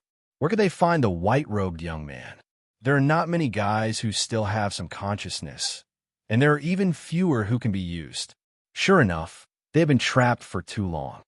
The white-robed young man silently looked at the exit of the Xian Yuan secret realm that had been opened. At this time, there were not many guys who rushed to the exit. More of them were instinctively trying to devour the flesh and blood of the Xian Yuan Palace warriors. Although there are only a few of them, they have survived until now. Once they recover, there will be a lot of surprises. The white-robed young man took a step forward. Although he had only achieved a small part of the purpose of entering the Xian Yuan Palace today, he couldn't continue to stay here. It's time to go. With a flash, he had already appeared in front of the distorted exit. One step forward, and he would be able to see the sea outside. At this moment, a terrifying sword energy suddenly appeared. The white-robed young man's eyes narrowed as he suddenly raised his head. The sword chi had already swept past his body. His pupils instantly condensed into a single point, and his body was forcibly moved a few centimeters in that instant. However, this terrifying sword energy still ultimately chopped off his right arm and half of his right leg. At this moment, he couldn't even feel the pain from the injuries on his body. However, this pain directly erupted crazily in between breaths. The white-robed young man was in a daze for a moment. At the exit of the Xian Yuan secret realm, a small figure slightly raised her hand and coldly glanced inside the Xian Yuan Palace. It's you. The person who stood at the exit of the secret realm was the current princess of the Xian Yuan royal family, Su Zijuan. At this moment, Su Zijuan appeared at the exit. Her eyes moved and landed on the white-robed young man who had one arm and half of his leg chopped off. A cold smile appeared on the corner of her mouth. Inferior goods. You can only use a few strands of sword energy, and you're already causing trouble everywhere. She raised her hand again and sneered, I'll let you see what the real god-slaying sword is. Chopping down, sword energy was like a meteor. From the entrance of the secret realm, Thousands of sword energy turned into endless meteors and swept down, directly hitting the evil demon on the top of the Kanshui Palace. There were also hundreds and thousands of meteors that directly bombarded the white-robed young man. The skies seemed to have turned into a polar night. Only the endless golden meteor shower shone in the world. It's Her Highness. Her Highness is back. The golden meteors gradually dispersed. The top of the Kanshui Palace was full of holes. The small figure who brought about the meteor shower was now quietly standing on the only remaining peak of the Kanshui Palace. Princess. Several figures landed almost simultaneously behind Su Zijuan. Among them was Gongsun Wuzong. This subject deserves to die 10,000 deaths for failing to guard the immortal suppressing pagoda. Wuzong is willing to enter the cold pond and reflect on his mistakes for 100 years. Gongsun Wuzong directly knelt down and asked for forgiveness. You're a bachelor. Su Zijuan snorted. The immortal suppressing pagoda was destroyed. Although I killed more than half of them, there were still some who managed to escape. Now that the palace is damaged, we need more people. Do you want to slack off in the cold pond? Gongsun Wuzong bowed his head and said nothing. He thought that only by seeing through and not exposing it could they be good friends. The princess couldn't be friends. Su Zijuan waved her hand. Go down and do what you need to do. Several division leaders looked at each other at this time, bowed their heads, and then jumped out of the remaining peak to clean up. After a while, Su Zijuan pondered something. Then she turned around and looked at the peak. She said indifferently, How long are you going to hide? Behind a pine tree on the peak, a white-robed monk walked out at this time. As for the pine tree, it turned into Sun Xiaoxing's appearance after it turned into mist. Sun Xiaoxing frowned at this time. He ignored the white-robed monk beside him and walked to Su Zijuan. You did it on purpose? Su Zijuan said indifferently. I asked you to take the thing. I won't really let you take the risk. Naturally, I will follow behind you. I just didn't expect that there was a troublesome guy who happened to come. But it's just right. It saves me the trouble of looking for him. Anyway, I have to deal with him sooner or later. I just happened to meet him, so I just killed him. Is that guy dead? Sun Xiaoxing thought for a while and said with a strange expression, You can really kill him. I heard that this is your fiancé. It's old news. Su Zijuan shook her head. I won't be soft-hearted if I kill him, but this guy is lucky enough to run away. Sun Xiaoxing turned his eyes and immediately looked at the white-robed monk beside him. He was silent. Su Zijuan looked directly at the white-robed monk at this time and said with a smile, Little bald head, long time no see. Ba, female benefactor, is too polite. The white-robed monk bowed at this time. Female benefactor, are you here to covet my body again? Come on. I am ready to sacrifice myself to obtain the essence. Who wants your broken body? Su Zijuan sneered. I want your treasure box. Give it to me. No.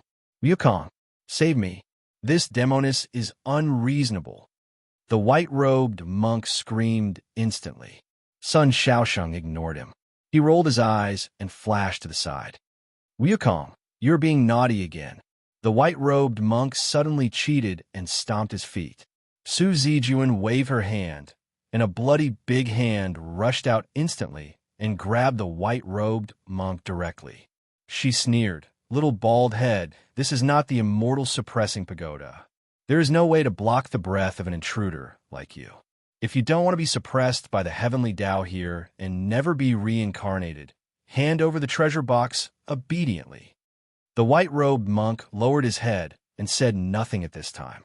When Sun Xiaoxing saw this, he said directly, Zijuan, my love, the thing you want seems to be in the arms of this bald monk.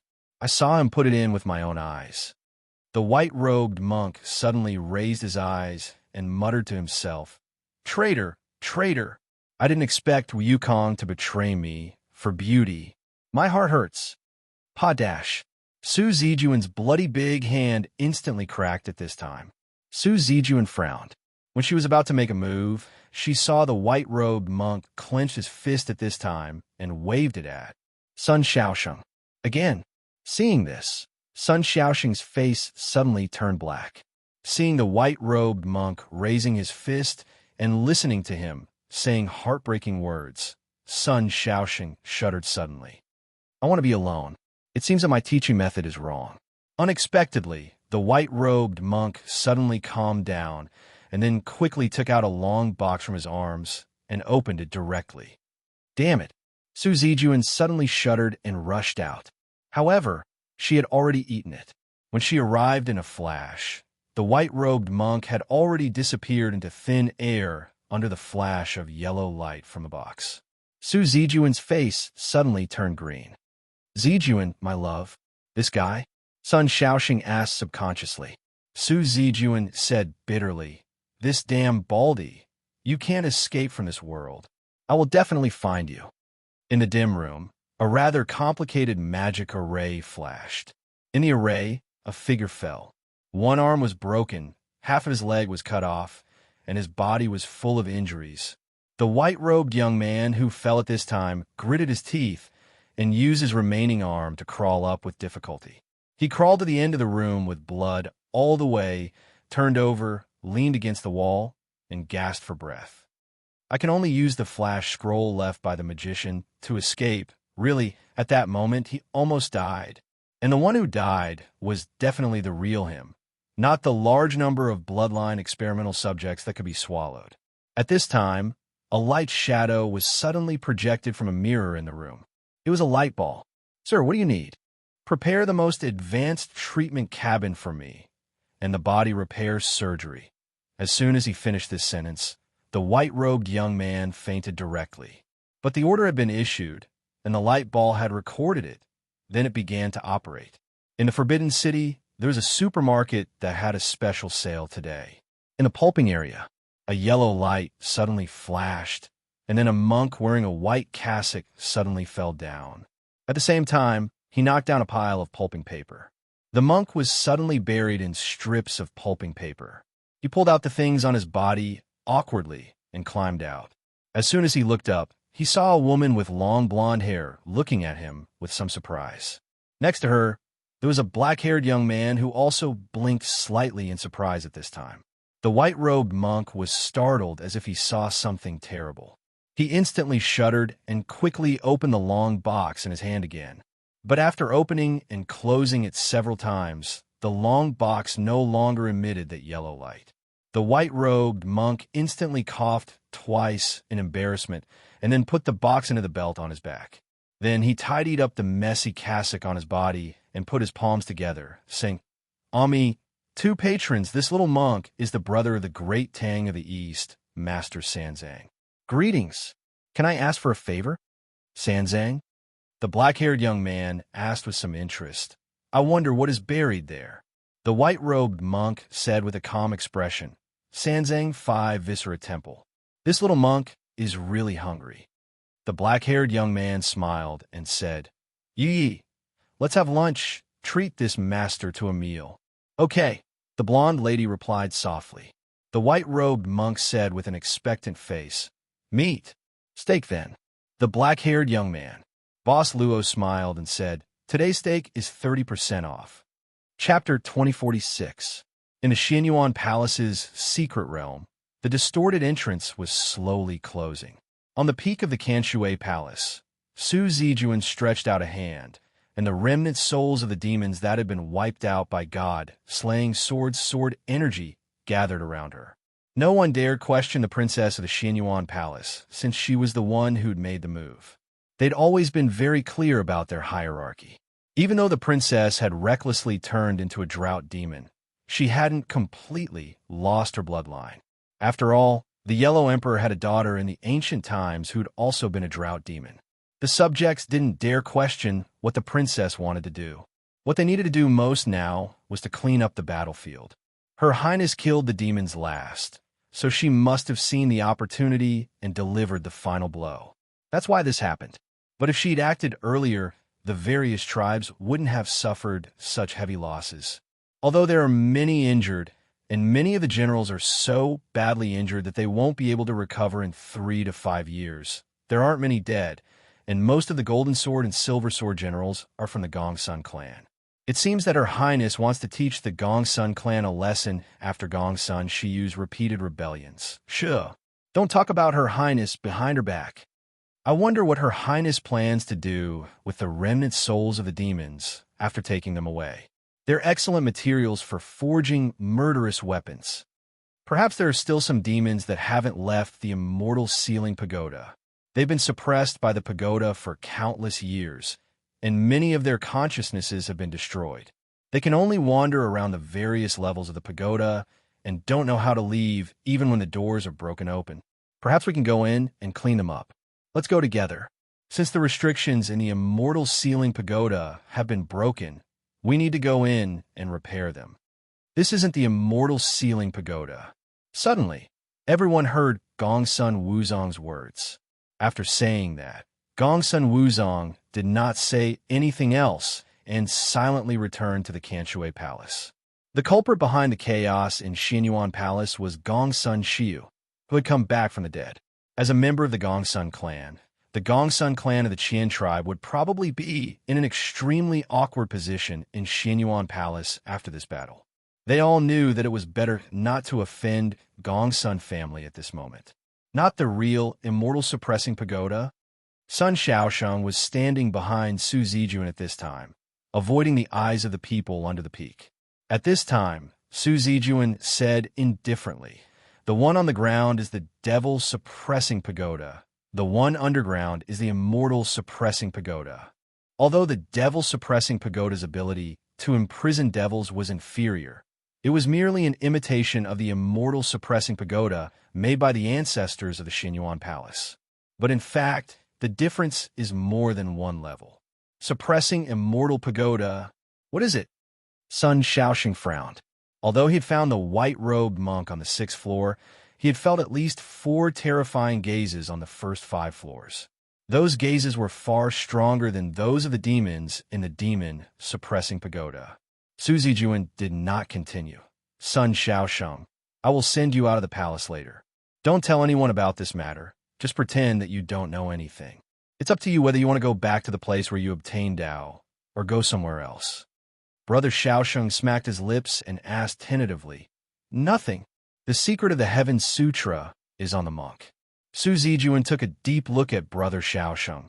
"Your birth is specious, and no one knows your origin.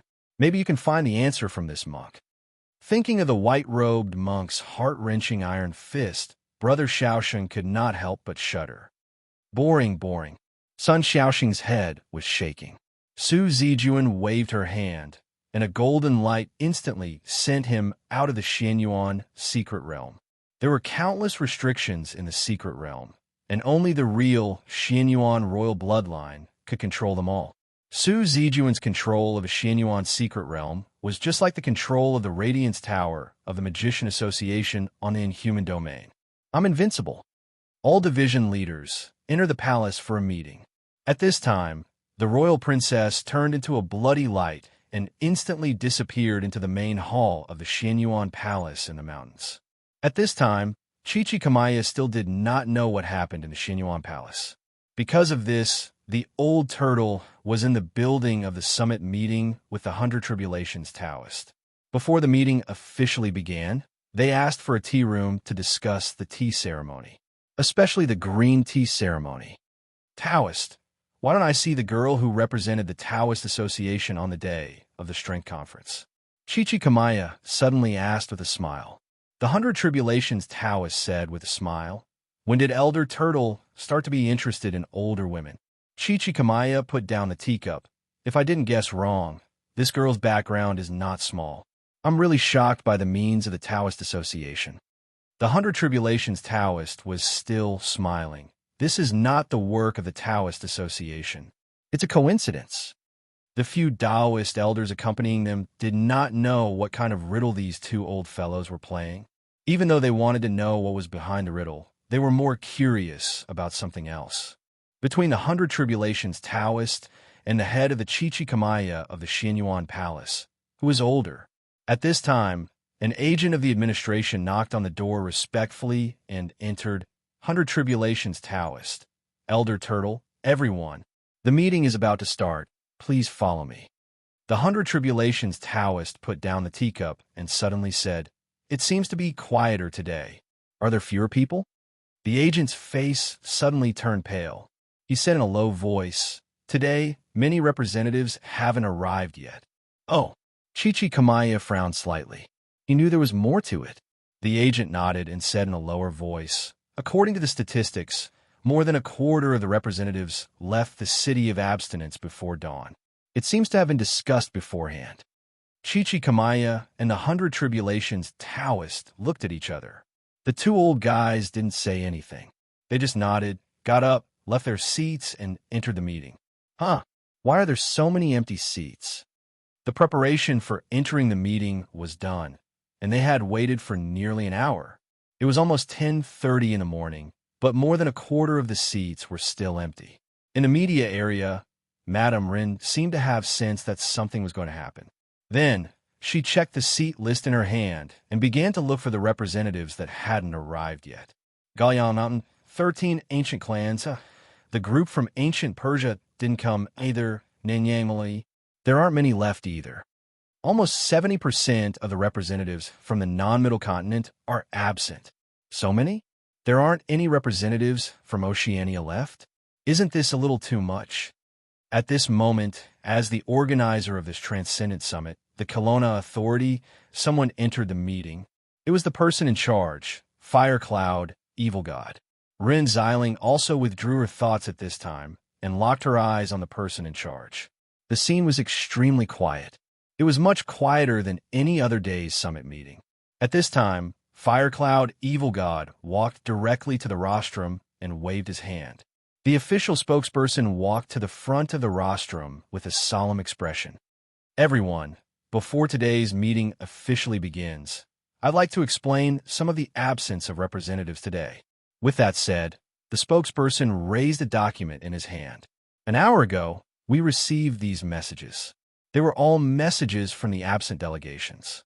These absent representatives expressed that they voluntarily gave up joining the World Transcendent Association. In the venue, everyone couldn't help but whisper to each other. They had been in the meeting for some time, so how could they not know that those people hadn't arrived? At this time, after confirming this matter from the spokesperson, they quickly thought of the plans of these absent representatives. These absent fellows were basically those who didn't get a single spot on the board of directors in the power conference earlier. Since they couldn't get a spot, then it was fine if they didn't join the Transcendent Association. There were many countries in the world, and there were strong and weak countries. A weak country had no advantage. But as an extraordinaire, they didn't think so. Which extraordinaire wasn't a prideful person? They could be kings in their own fields, but once they joined the Transcendent Association, they wouldn't get any practical power. Instead, they would be restricted by the board of directors, so naturally, they wouldn't be willing. Why not just leave and ignore this Transcendent Association? Originally, before this summit meeting, the extraordinaire circles all over the world were running their own businesses. The establishment of a Transcendent Association is based on the principle of voluntary participation. While working to protect the rights of extraordinaires, it is also committed to peaceful coexistence with humans. As for the representatives who gave up on joining, I personally feel sorry on behalf of the Kelowna Authority. But based on the principle of friendly coexistence, I hope that everyone here won't have any prejudice. After all, the live broadcast had already started, and it had to face the eyes of the whole world. Then, the spokesperson began to announce the first matter of the day. He didn't directly enter the agenda of the establishment of the Transcendent Association. Instead, he temporarily gave the speech to the Magician Association. The person on stage was the Ice Tower Master of the Magician Association. Until now, this blue-clothed beauty, one of the highest Tower Masters of the Magician Association, had spoken for the first time under the eyes of the public. The Ice Tower Master said a few things that directly ignited the public opinion of the entire Eurasian continent. First, the Ice Tower Master directly admitted that among the higher-ups of the Interpol, there were many people from the Magician Association. This indirectly admitted that the Magician Association had been secretly controlling the Eurasian continent all this time. Second, On behalf of the Interpol, she apologized to the people in Eurasian continent who had been involved in extraordinary incidents and announced that they would give more compensation to the victims. They even promised that if the victims' family members had the qualifications, they would be given priority in the first academy of the Magician Association. Third, regarding the vicious execution of extraordinary creatures that happened last night, they dealt with it. The results were as follows. 1. The person in charge of the Special Affairs Department will be held accountable. 2. The charges against the members of Ice Cream Pudding will be withdrawn. 3. A new department will be established to supervise the Special Affairs Department, and it will be temporarily named the Public Order Squad. The first batch of members of the Public Order Squad will be members of Ice Cream Pudding. 4. The Public Order Squad will be directly responsible to the Board of Directors of the Extraordinary Association that will be established soon. As soon as these words came out, the public opinion in Eurasian continent was in an uproar. This ice lady is so bold. The Magician Association is such a huge organization, and they directly came out to admit their mistakes without any hesitation. This directly blocked the mouths of many people, right? The members of Ice Cream Pudding suddenly became members of the Public Order Squad. They already have a deep prejudice against transcendence. Will they really agree? Why not? What can they do if they don't agree? But if they agree, they will have some power. I just don't know how much power they will have. It's not certain if the rioting humans will accept this kind of treatment. It's better than causing extreme hatred. The rioting has spread to dozens of countries and hundreds of big cities. Next, we will officially enter the agenda of the establishment of the Extraordinaire Association. At this moment, the spokesperson replaced the Ice Tower Master on stage and said loudly, he would read out the organizational structure and rules of the World Extraordinaire Association one by one. There is also the most important draft of the Extraordinaire Treatment Bill. Boss Luo would not casually bring a strange man home. However, since he had agreed to treat him to a meal, he naturally could not just casually find a restaurant. At this moment, in a manor in a small seaside town in Britain, the servant girl was using a spoon to slowly pour boiling hot butter onto the steak that was gradually ripening. The aroma of fresh meat floated out of the kitchen. In the living room, the white-robed monk, Master Sanzang, wiped his saliva over and over again and kept saying that he had sinned. On the television screen, the scene of the Extraordinaire Summit was being broadcasted. Boss Luo was currently playing with a long box. This wooden box was quite old. The wood was so old that it looked like the wood of a sunken ship that had been picked up and dried under the sun. There was even a faint smell of decay. From what Master Sanzang said, this wooden box was called the Moonlight Treasure Box. It was said to be a mystical treasure box that could travel through time and space, bringing the holder to any time and space. It could help people resolve all their regrets. Traveling through time was not easy, but if it was just traveling through space, Luochio did not think that it was too difficult. Traveling through space was actually traveling through different subworlds. This kind of thing could be done through the cracks in the dimensions, but that was the domain of the strong who had broken through the limits of the subworlds.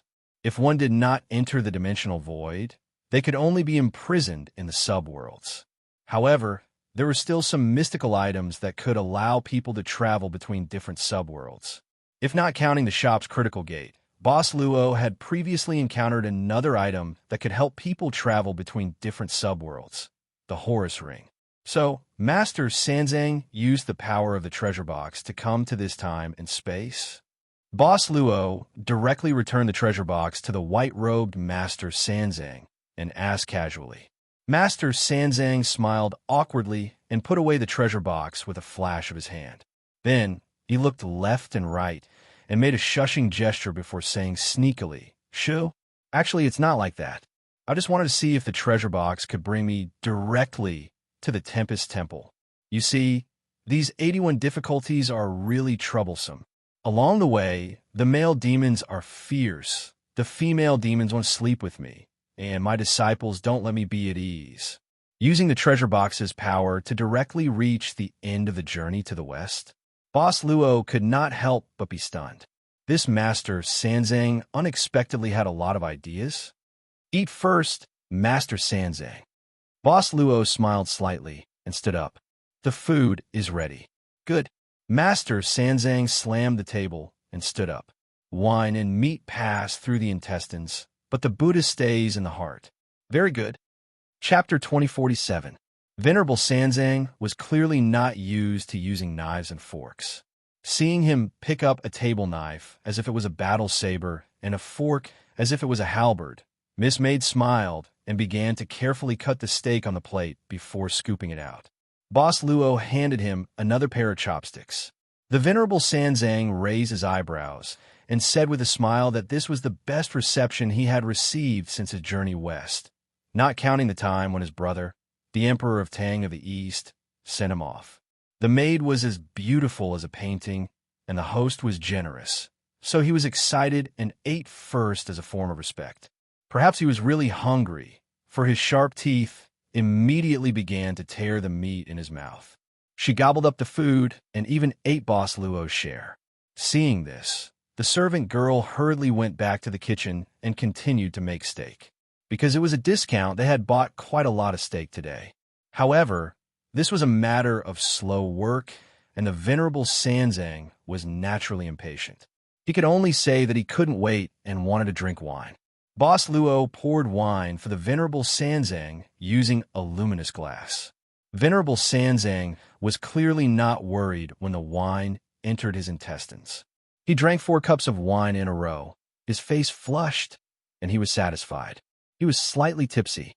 The Venerable Sanzang spoke the truth after drinking, complaining about his bitter experiences on the journey west. He was very much like those old social animals who didn't want to go home after work and only wanted to go to the bar to complain about their midlife crisis. Why wasn't Wukong a female monkey? It was said that female monkeys were more obedient and likable. Second brother had too much of an appetite. He couldn't even handle begging for alms 4 times in the morning, noon, and night. He didn't even know how many part-time jobs he had to take to barely survive on the journey west. Third brother was good, but he was really trash. How could a master stand in front to protect a disciple? If someone were to die, shouldn't the disciple die first? However, being able to wash his master's underwear was still acceptable. Fourth brother.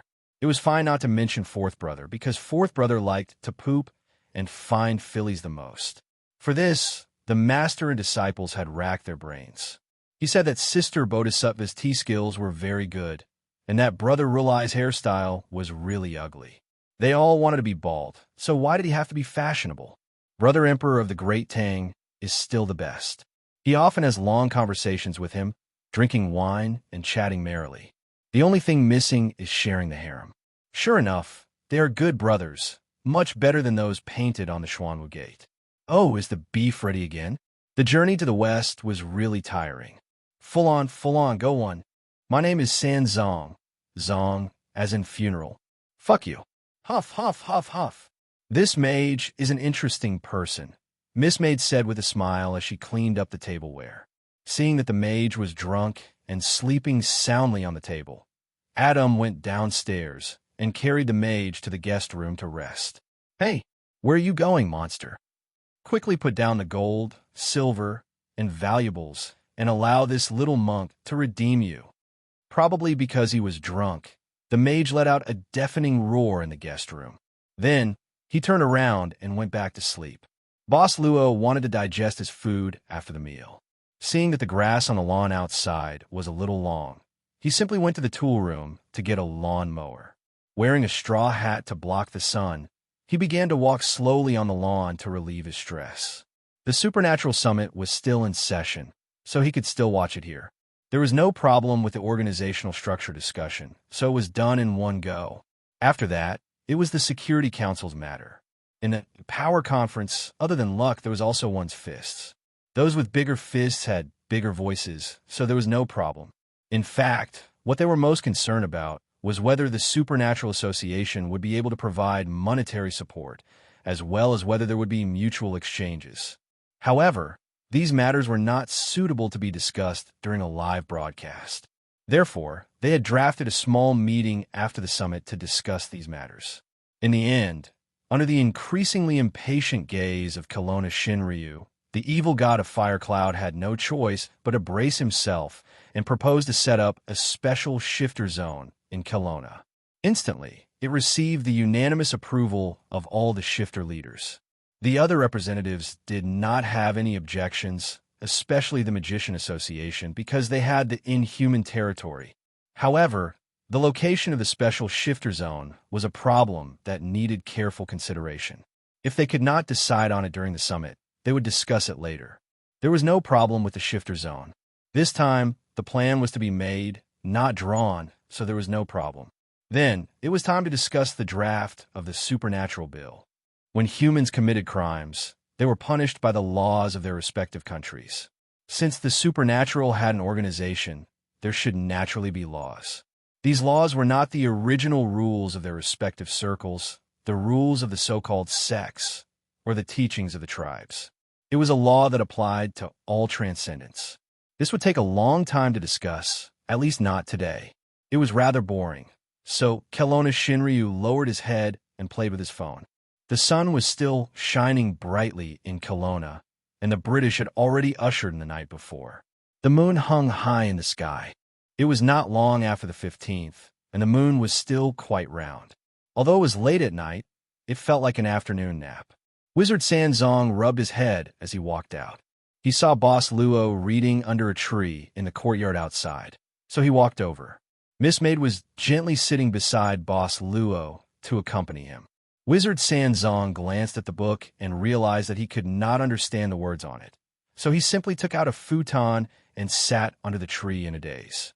Wizard Sanzong kept looking at the tree above his head. Suddenly, he asked if the tree would bear fruit. Boss Luo was not angry that his reading was interrupted. He just casually said that it was just a green tree and would not bear any fruit. Wizard Sanzong said, Ba, what a pity. Why is it a pity? Boss Luo asked curiously. Wizard Sanzang's interest was immediately piqued. He began to talk about the glorious achievements of the master and disciples in a place called Five Immortals Temple. I grabbed one of those ginseng fruits with each hand and held one in my mouth. It felt so good. If the fruit did not take so long to bear fruit, I would definitely go and grab it a few more times. Boss Luo sized up Wizard Sanzong again. Boss Luo had actually grown up listening to the story of the journey to the West. Central TV even replayed it every summer, but it did not seem to be available for the past few years. It seemed like the age of the young people of his generation was about to pass. However, Wizard Sanzang's journey to the West was probably the opposite. This is not Five Immortals Temple, Boss Luo said with a smile. There's nothing valuable here. Wizard Sanzong smiled awkwardly. Then he shifted his butt. In his wide kasaya, there was a piece of soap for washing his hands. He had stolen it from the guest room's washroom. May I know the great immortal's name? Wizard Sanzong suddenly sat up straight, his expression solemn. Boss Luo shook his head. I'm not immortal. I'm just a businessman. Wizard Sanzang's expression immediately changed. His face turned pale as he hurriedly said, Oh no, I just came out, and I've lost both the person and the money. Can I put the inn's room on credit? You said you would treat me to a meal. Inn? Boss Luo could not help but be stunned. Wizard Sanzong said in puzzlement, There are so many rooms here, and they're unprecedentedly exquisite. The owner must have put in a lot of effort to decorate this place. Could it be that only 2 people are staying here? Isn't it a little too wasteful? Boss Luo smiled and said, Wizard, you're right. It's indeed a little wasteful. However, I like peace and quiet. There's naturally no problem with fewer people. Wizard Sanzong immediately gave him a thumbs up. Rich, willful, role model for my generation. The rich one was clearly not the boss, but the servant lady who owned properties in various subworlds. The servant lady stood up with a smile, saying that she was going to make some tea. Wizard Sanzong immediately muttered, Demonis, Demonis, there's no such outstanding Demonis on the road to the West. He hurriedly chanted the Bodhisattva Heart Sutra, saying that he could only resist by visualizing his beloved Bodhisattva. Boss Luo suddenly asked, Wizard, where did you obtain the Moonlight treasure box? Wizard Sanzong directly said that a demoness had given it to him as a token of love. He had not planned on accepting it, but he did not expect the demoness to humiliate him with her large breasts, forcing him to accept it. In the end, he could only reluctantly accept it. Boss Luo thought for a moment and said, "I'm somewhat interested in this treasure box. If you're willing, you can use it to exchange for something from me." Wizard Sanzong thought for a moment and said, "Can I exchange it for something else?" Boss Luo shook his head. "Then I won't exchange it." Wizard Sanzong shook his head as well. "I'm afraid that the original owner of the treasure box will look at it with a knife and say that he gave it to me by mistake." Boss Luo did not mind and asked casually, "Wizard, where do you plan on going next?" Master Sanzang thought about it and sighed. "It looks like we can only continue heading west. Little Monk's blessings are all on the Western Paradise. If we don't reach the Western Paradise, Brother Rulai won't give Little Monk a salary. I can send you to the Western Paradise," Boss Luo said suddenly. "You'll be there in one stop." "Really?" Wizard Sanzong immediately jumped up, his heart pounding and his eyes shining. However, he immediately sat down again and looked around before whispering sneakily, "Sir, you can get a demoness for free, but you can't speak carelessly. Brother Rulai has long ears and can hear you." "Then I don't think he can control me," Boss Luo said with a smile. "Of course, I usually can't control that person." Wizard Sanzong seemed to be tempted. His breathing quickened and his expression changed. However, in the end, he shook his head vigorously like a deflated balloon. No, I still can't. The gods in the heavens are watching me. If I'm discovered, I won't be able to explain myself." Boss Luo joked, "Didn't you also want to use the treasure box to get everything done in one go?" Wizard Sanzong sighed and said, "That's why I came to this strange place. This is my punishment. To tell you the truth, I'm afraid that you'll trick me." Boss Luo was a Buddhist businessman, so he didn't insist. After a non-committal smile, he suddenly stretched out his hand. Wizard Sanzong blinked. At that moment, a fruit suddenly appeared on the tree crown above his head. The fruit fell directly into Boss Luo's palm. "My treat," Boss Luo said with a smile. "It'll relieve boredom." Wizard Sanzong took it with both hands and took a bite. He smiled and said, "It's much worse than Brother Xinyuanzi's fruit, but it still tastes good." Boss Luo did not mind and continued flipping through his book. Wizard Sanzong ate the fruit bite by bite. It was actually just a slightly sweeter pear. As he ate, the wizard's eyes began to look around randomly. He suddenly saw a string of prayer beads on Boss Luo's wrist. He was stunned and asked curiously, "Benefactor, where did you get this bracelet?" Boss Luo glanced at the prayer beads on his wrist and smiled.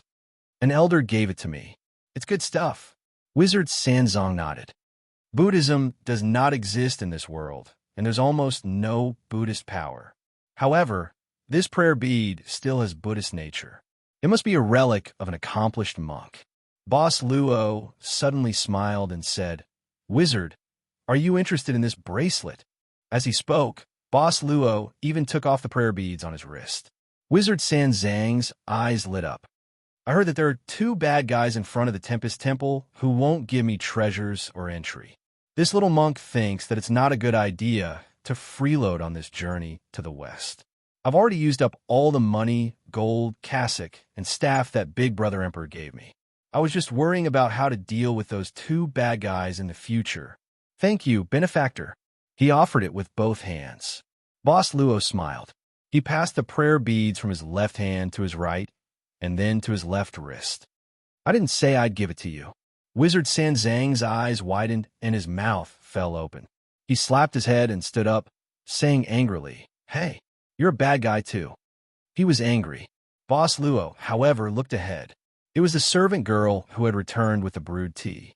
He only had eyes for her now. Wizard Sanzong became bored and sat down again. He smacked his lips and chanted, "Color is not emptiness. Emptiness is not color. Sister Ren, Xiaoxi, what do you want to eat tonight? I'll buy some groceries after work." Xiaoxi, "Thank you, Sister Ren. Anything is fine as long as I can eat my fill. I'm not picky."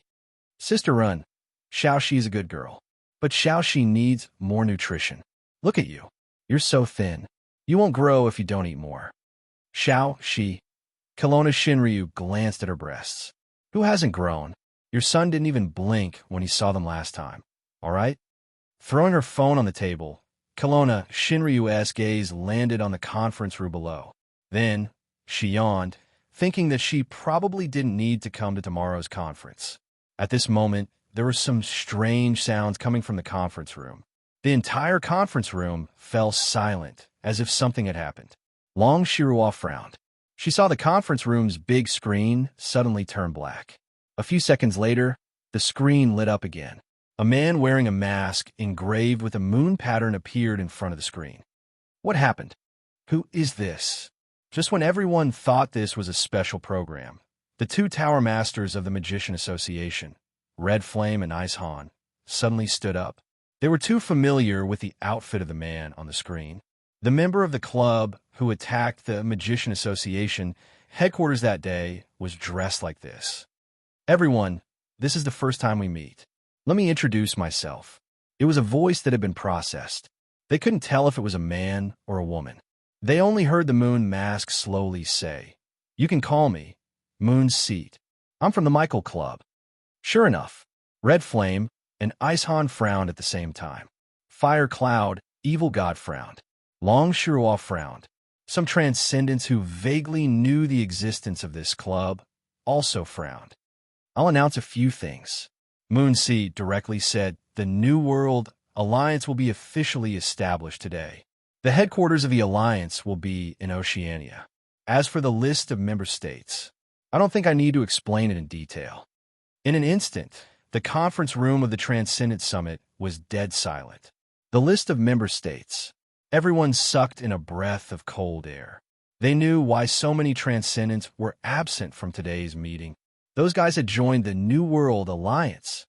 The second thing is that we plan to create a paradise for Transcendents. Hashtag, hashtag, hashtag, hashtag, hashtag PS. I also drank some wine. Go to sleep, good night. Chapter 2048. The second thing is that we intend to create a paradise for extraordinaries. The end of all things is evolution, and extraordinaries are the direction of human evolution. We welcome all friends who are committed to the development of extraordinaries to join us. Poaching. It was a blatant attempt to poach people. Although the New World Alliance did not announce the benefits and obligations of any of its members, and only said that it was to explore the path of evolution, the actions of the Kelowna Authority during the Extraordinary Summit meeting were clearly meant to poach people.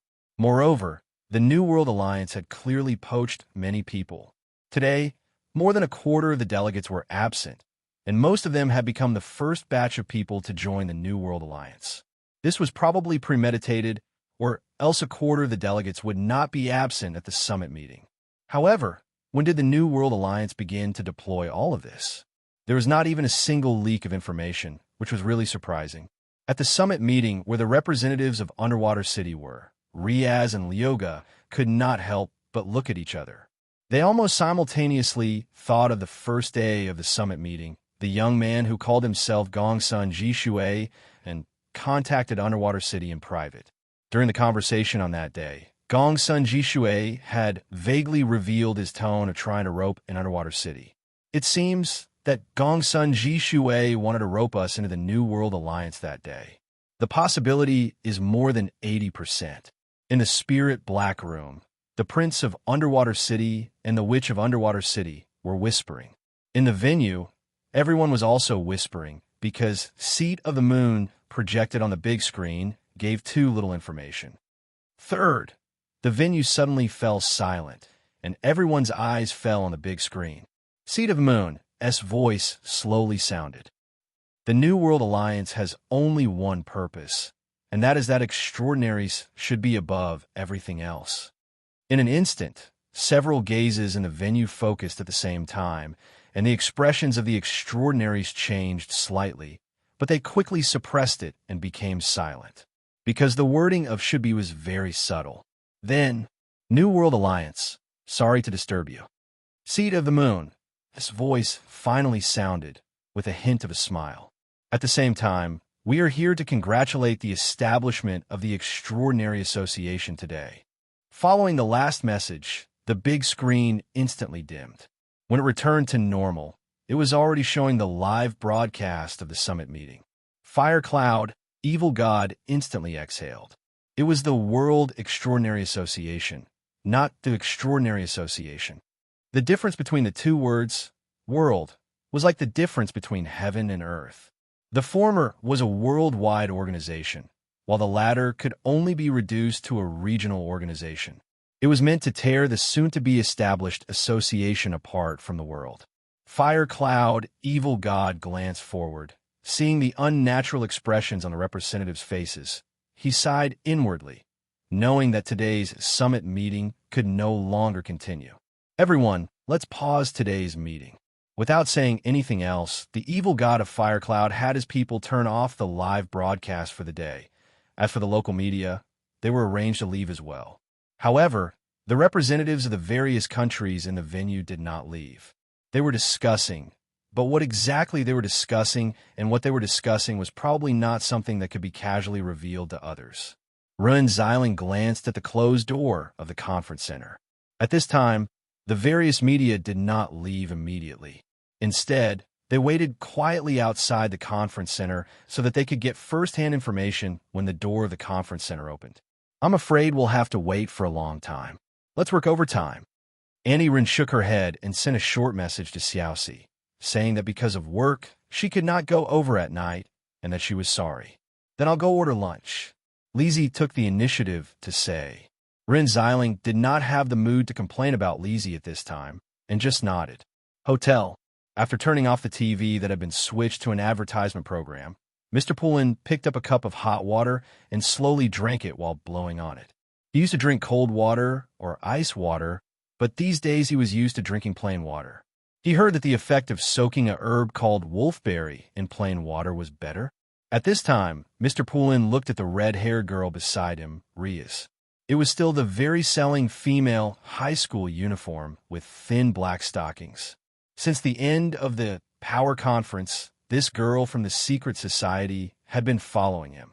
You seem to be a little strange about this new world, Mr. Poulin suddenly said, because he noticed one thing, that was when the seed of the moon appeared, claimed to be from the Michael Club, and announced the establishment of the New World Alliance. Riaz's expression obviously changed a little. It was surprise, not doubt, and even a little realization later.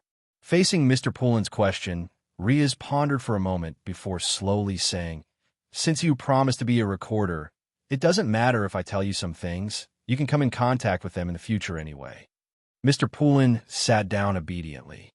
Riaz said in a crisp voice, "This New World Alliance also existed in other subworlds.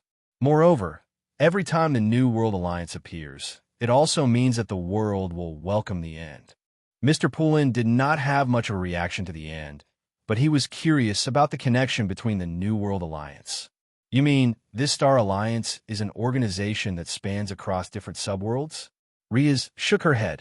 The New World Alliance is not, but the one behind it, the Michael Club, might be, because there is not enough evidence to prove that they're the same organization. Maybe they just have overlapping names. After all, before they're completely unified, Poulin can have countless of them. Mr. Poulin thought for a while, then asked tentatively, "Are you going to tell me about this club?" "Of course." Riaz nodded. The secret society has always been investigating the actions of the Michael Club, or else we wouldn't have so much information about the New World Alliance and the club behind it. Since the New World Alliance and the Michael Club have appeared in this subworld as a recorder under this secret society, it is naturally necessary for you to record everything and find the source. Sounds troublesome. Mr. Poulin shook his head. I suddenly feel like resigning. Riaz suddenly sneered. What do you think this secret society is? You can join and leave as you please. Teacher Poulin smiled and didn't mention this matter again. Instead, he rubbed the space between his eyebrows and said slowly, "You said that every time a new world appears, it will bring about the end of the subworld. Behind the New World Alliance, there must be the shadow of the Michael Club. That is to say, the appearance of this club will bring about the end of the world. Then why is it doing this?" This is also one of the answers we need to find, Riaz said seriously. Based on our long observation, we found that in the history of the different subworlds that exist in the Michael Club, it all appeared out of nowhere. And the first to appear must be the guy who calls himself the Fool, Riaz said with a straight face. The Fool? What's his purpose? Riaz shook her head. We don't know, but I'm afraid it's not for the unification of the legends. Because when the world comes to an end, the legends will be destroyed. This is self-destruction. But with so many, the Fool, doing the same thing, only when a super strong person wants to unify all the legends would they choose to do the same thing in a large number of subworlds and spread their own legends. This, the Fool, seems to be quite contradictory to you, right? Mr. Poulin seemed to have noticed something. Riaz said, in my opinion, the Fool is more like the agent of the will of the subworld, or rather, the wielder of the end of the civilization. What do you mean? Riaz said, when the civilization of each subworld reaches its peak, it will collapse. The world will be destroyed, and then a new civilization will be born. The destruction of one subworld after another also means the birth of one subworld after another. And the subworld that has this club must have reached the end of its civilization. Mr. Poulin frowned. According to what you said, our current subworld has reached its end? Riaz shook her head. That's hard to say. Mr. Poulin said directly, tell me about it. Riaz said, based on what I saw, the records of the previous scribes of this subworld, this civilization should be far from reaching its end. Because the technological civilization here still has a lot of potential to be unearthed. But the strange thing is this civilization is clearly on the path of science. But there are a lot of supernatural systems at the same time. So overall, it looks very chaotic. You said chaotic, right? Yes, I said it. Riaz looked up and said, looking at the countless subworlds in the dimensional void, most of the subworld civilizations are on a single path. Even if there are mixed paths occasionally, it should be two similar paths that complement each other. But this world is different. It's too chaotic. There are too many legends here, extreme, and the upper limit is very high.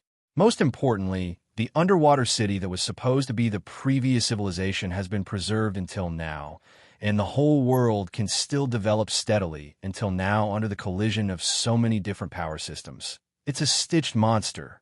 But since the club has appeared and successfully created the New World Alliance, according to past practice, this civilization is indeed likely to meet its end. If you say that, Earthling will cry, Mr. Poulin said directly. And too empirical. Riaz sighed. You just need to remember these things. You will gradually understand more things in the future. Also, I will arrange for you to meet another scribe in the short term. The two of you can discuss the areas that you're responsible for. What about you? Mr. Poulin could not help but ask curiously. I will have other arrangements, Riaz said calmly. And remember one thing, I'm your boss now. What I do is not up to you to tell me what to do. Mr. Poulin blinked and said, do I still need to introduce my student to you? Riaz suddenly showed an exasperated expression and glared at Mr. Poulin. Mr. Poulin thought that the girl was quite cute when she was angry. The thin black socks were also very pleasing to the eye. At this time, Riaz suddenly asked, do you really have a way to introduce me? Mr. Poulin opened his mouth and then smiled bitterly. I'm just bragging. Don't take it seriously. Riaz looked deeply at Mr. Poulin and then said calmly, you can go out, I want to rest. Transcendent Summit Conference Center. The media guarding the door could not get any information from the Transcendent delegations that left later. Because when they appeared, these delegates directly asked the people from the Kelowna Authority to clear the place. Then they got in the car and left. There was no room for interviews. However, these delegates who left all looked solemn. It seemed that this closed-door discussion did not go well. The Transcendent delegations returned to their respective hotels in silence. In front of the hotel assigned by the Black Order. As soon as they got out of the car, a few black-robed nuns immediately came forward. Master Lamias. Lamias's face was still a little pale, and the tiredness in her eyes was quite strong. She only woke up on the second day of the kidnapping case. During the power conference, the Shinryu of Kelowna was very harsh. I heard that I even got the title of Top 3. How ironic. Let's go up first. Lamias nodded and signaled for everyone to follow. As soon as they returned to the room, a black-robed nun came forward and said with a serious expression, "Master Lamias, here is an ensigned mail that suddenly appeared in the room. It's for you." Lamias immediately opened the mail.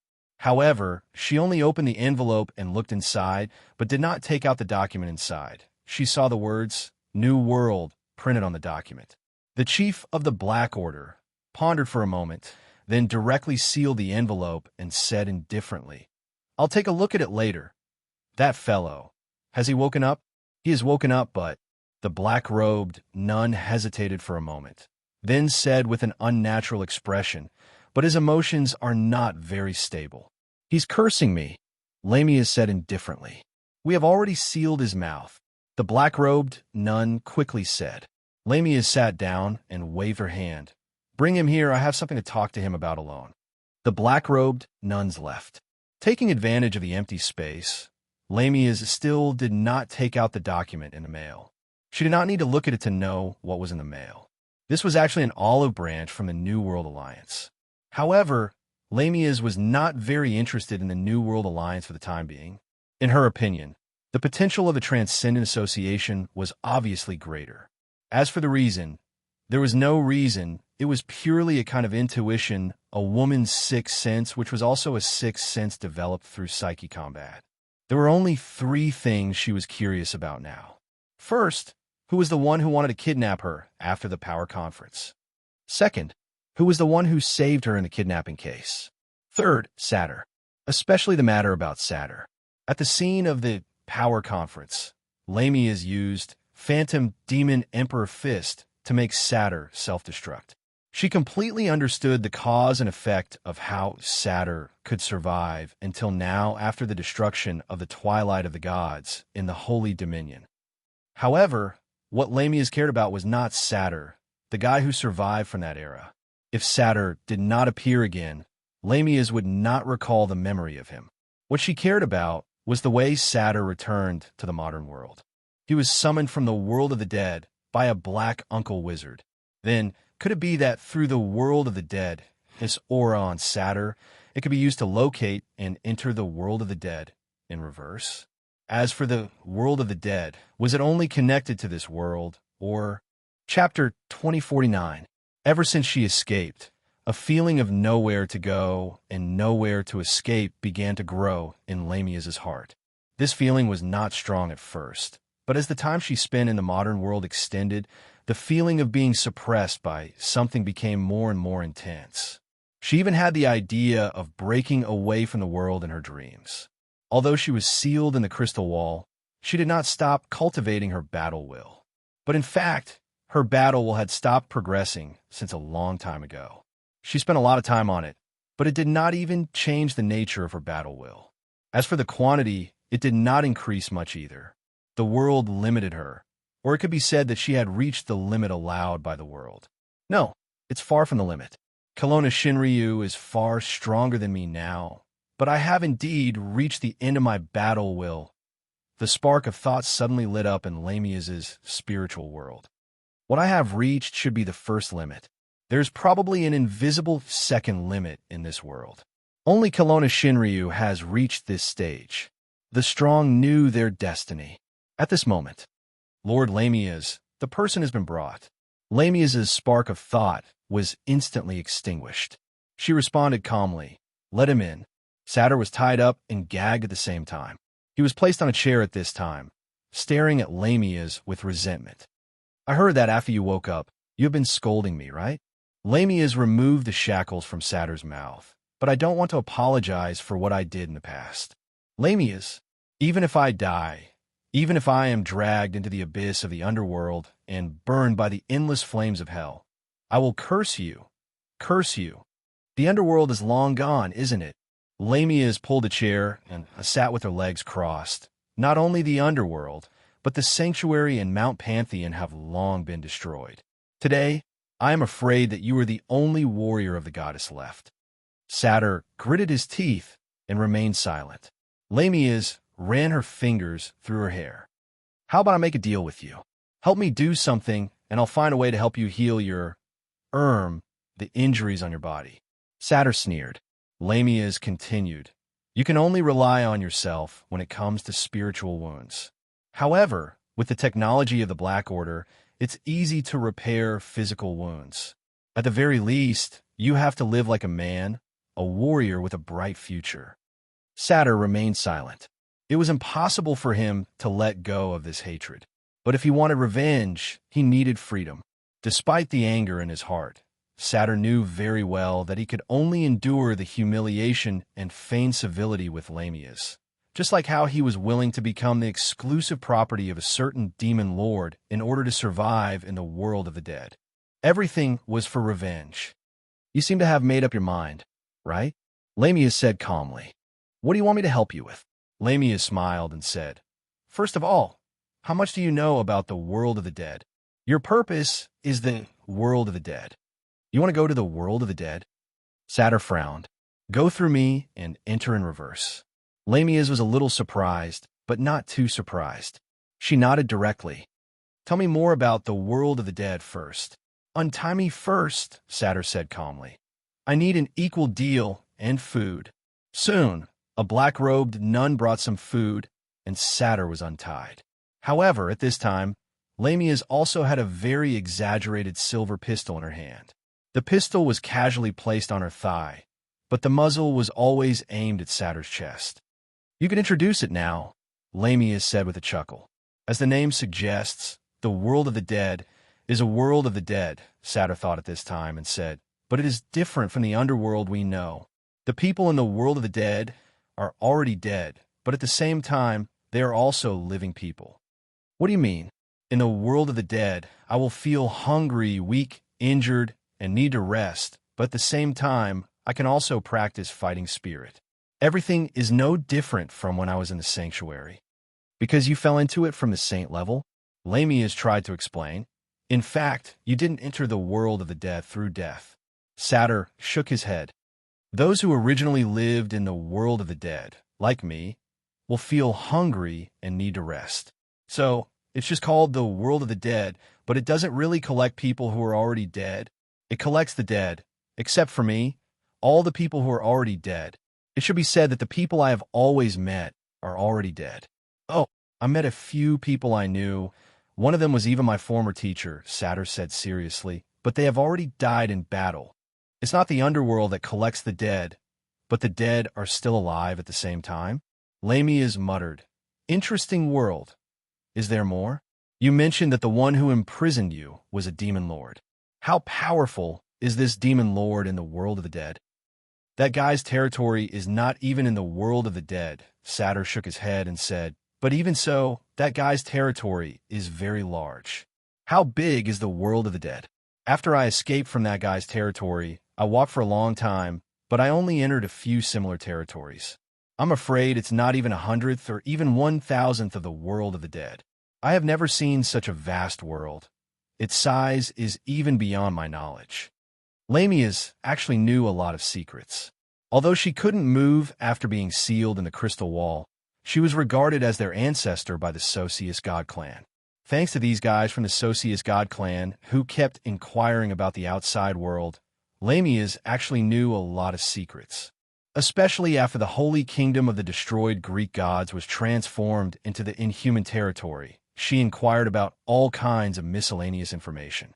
If the modern world was the main world, then the inhuman domain was a unique, small world that was attached to the edge of the main world. It was a fragment of the main world's history that was cut out from the main world's poneglyph. At first, she thought that the world of the dead might be a similar fragment world, but it didn't seem to be the case. Even if it was a fragment world evolved from a fragment of history, it couldn't be larger than the main world. A world of the dead that was much larger than the main world. Do you know how this world of the dead was formed? Satyr shook his head. I said that I haven't even explored 1,000th of the land. In fact, the world of the dead is a very empty place.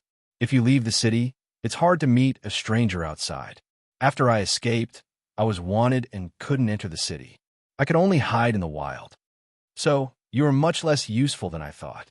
Lamias chuckled. Satyr said indifferently, Even if I don't know much, I have lived in it for many years. I have the experience of surviving in the world of the dead that you can't imagine. Lamias suddenly said, "You can come back through the summoning ritual. That is to say, the creatures of the world of the dead can also, well, the tribal wizard who summoned you. I think I can talk to him. That guy can only summon the lowest dead in the wild through the ritual. This kind of dead definitely doesn't know as much as I do." Satyr said with a sneer, "I need more useful information." Lamias shook her head. Satyr gritted his teeth. "I lived in the castle of the demon lord for a while. That demon and it occasionally revealed some secrets about the world of the dead. The low dead in the wild definitely doesn't know more secrets than a demon lord. For example, Satyr knew that if he didn't throw out some useful information, it would be difficult to convince Lamias. He thought for a while and said, "I heard that the world of the dead is essentially a world of losers. These losers came to the world of the dead because they failed to find something." It also said that, in fact, the world of the dead may be the portal before finding that thing. Something? What is it? You know this kind of thing, right? Satyr didn't say anything. Lamias slowly pulled the trigger of the silver pistol in her hand. The cartridge turned. Satyr didn't respond. Lamias suddenly stood up and said casually, "Let's call it a day. I think you're tired. I will ask someone to send you to rest." Satyr, who was sent away, was much quieter and no longer cursed. At this time, Lamias took out the document in the mysterious mail and read it carefully. A black-robed nun was serving her at this time, but she didn't look sideways. After a long time, Lamias slowly sighed. The delegation of the tribe that summoned Satyr seems to be in the list of absentees in today's summit meeting. "Lady Lamias, do you want to find the delegation of this tribe?" The black-robed nun responded quickly. "Well, they should have gone to the New World Alliance, or they're still on the way." Lamias said directly, "Let's see if we can find them. The wizards of this tribe are not powerful, but wizards have always been quite strange, so we need to pay more attention. I will arrange it right away." Seeing the black-robed nun hurried out, Lamias fell into deep thought again. If she really couldn't find them, she was afraid that she could only go to the New World Alliance in person. After all, the ritual used to summon Satyr should still be in the hands of that old wizard, Black Uncle. If she wanted to reverse the ritual, she naturally needed to use that old wizard. Only the world of the losers? Lamias muttered to herself. What does that mean? Because they were 7 time zones apart, it was already late at night in the seaside town of Britain. However, Wizard Trizang said, "Why sleep? He's only 18 years old and has plenty of energy. Get up and have fun." Thus, Boss Luo, who was gradually becoming more lively and cheerful, snapped his fingers. Instantly, a crack appeared above Wizard Trizang's head, and books were thrown at him. Soon, Wizard Trizang was piled up in a mountain of books. Not only were there books, but there were also some DVDs and the like. Wizard Trizang curiously grabbed a book and flipped it open, looking it up and down for a long time. Only then did he realize that he had flipped the book upside down. Wizard Trizang said shyly. He didn't recognize any of the words in the book, let alone their meaning. Boss Luo said that these were simplified Chinese words that only appeared in Kelowna's modern era. This is called Journey to the West. Boss Luo casually picked up a hardcover book. Other than the word Journey to the West on the cover, there was also the words Collector's Edition. No. Wizard Trizang shook his head fiercely and said, "I don't understand." Boss Luo smiled casually and waved his finger. A ray of light shot into Wizard Trizang's forehead. Wizard can now easily read these simplified Chinese words. These are all stories about Journey to the West, as well as some derivative works. I think it should be enough for Wizard to pass the time. Wizard Trizang grabbed another DVD and looked at it. Good, this time he really understood it. Crazy Love Sage. Oh, about Yukong? He grabbed another DVD. On the cover was written, Journey to the West Epilogue. No Ghosts and Animals Edition. There's even an epilogue?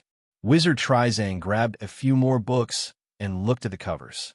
He immediately exclaimed with interest, These are all written by later generations.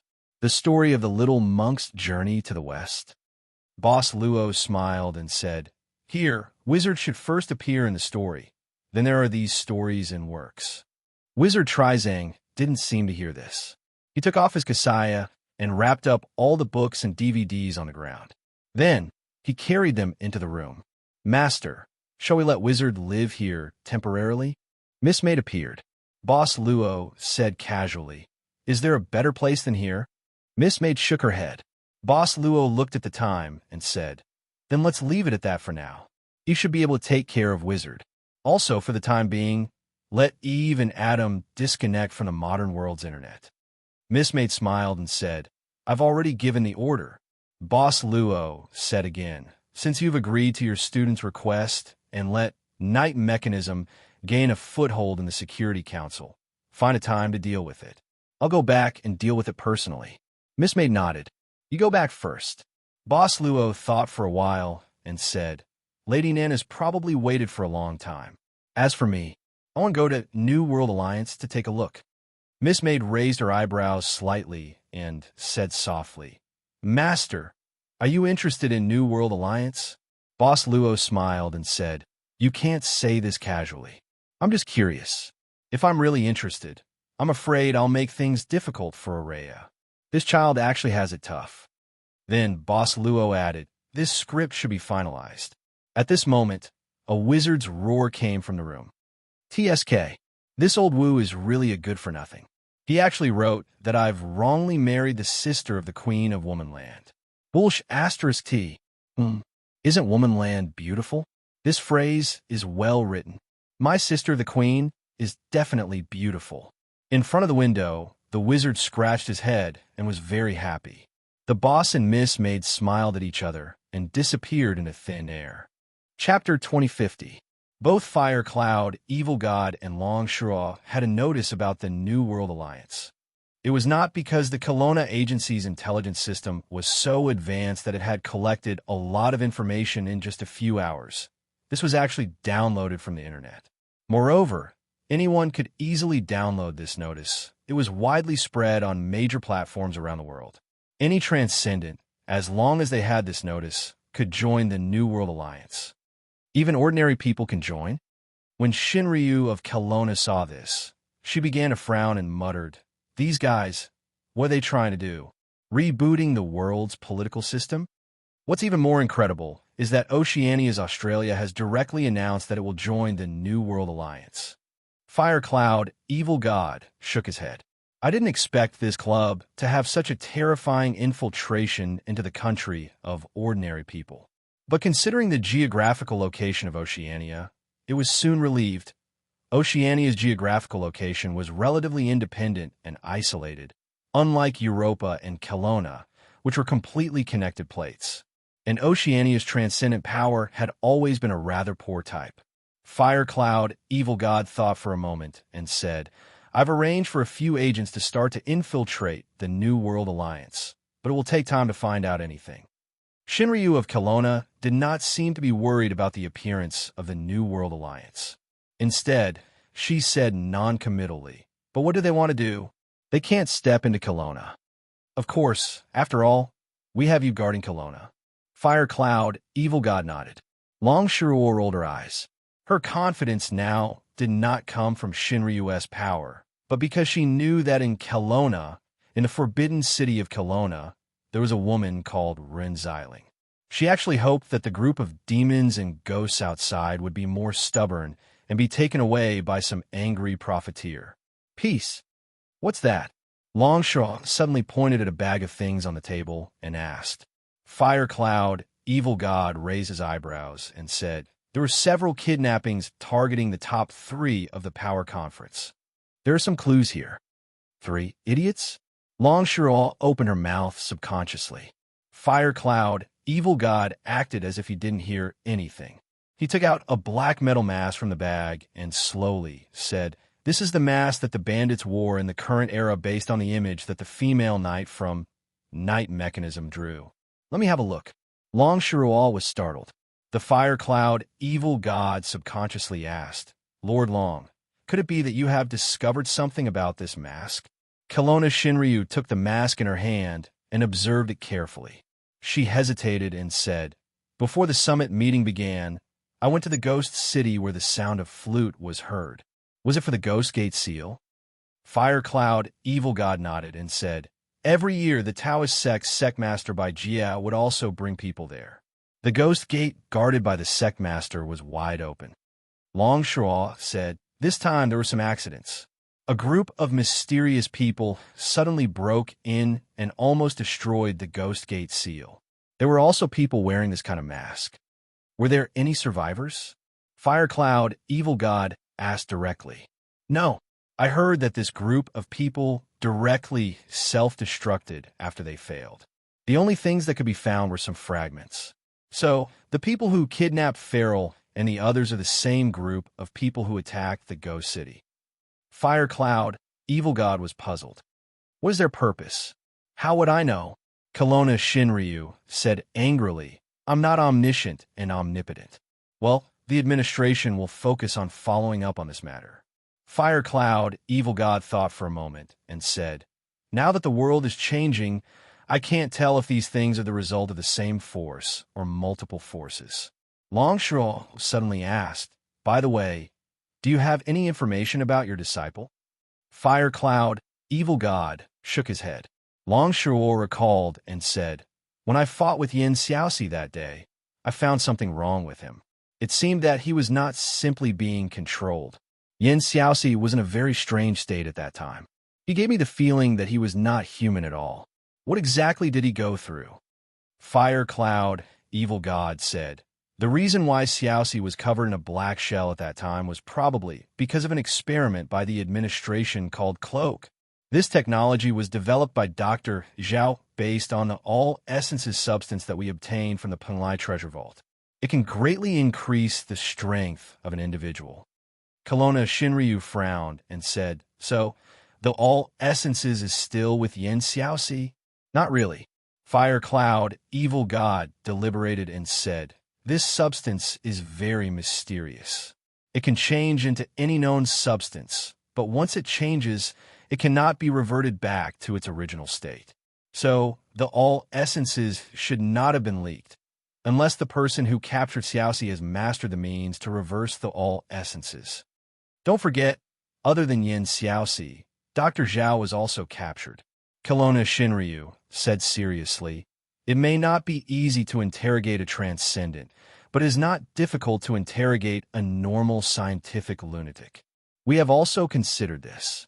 Firecloud, evil god, sighed and said, "Unfortunately, there are no clues now. At present, we can only hope that no one can reverse extract the all-essences." Longshaw thought for a moment and said, "How do you plan to hold the meeting tomorrow?" After the announcement of the New World Alliance, the summit meeting was directly stopped. The Transcendent representatives discussed for a few hours and reached a preliminary consensus. That was, those who stayed would continue to establish the World Transcendent Association.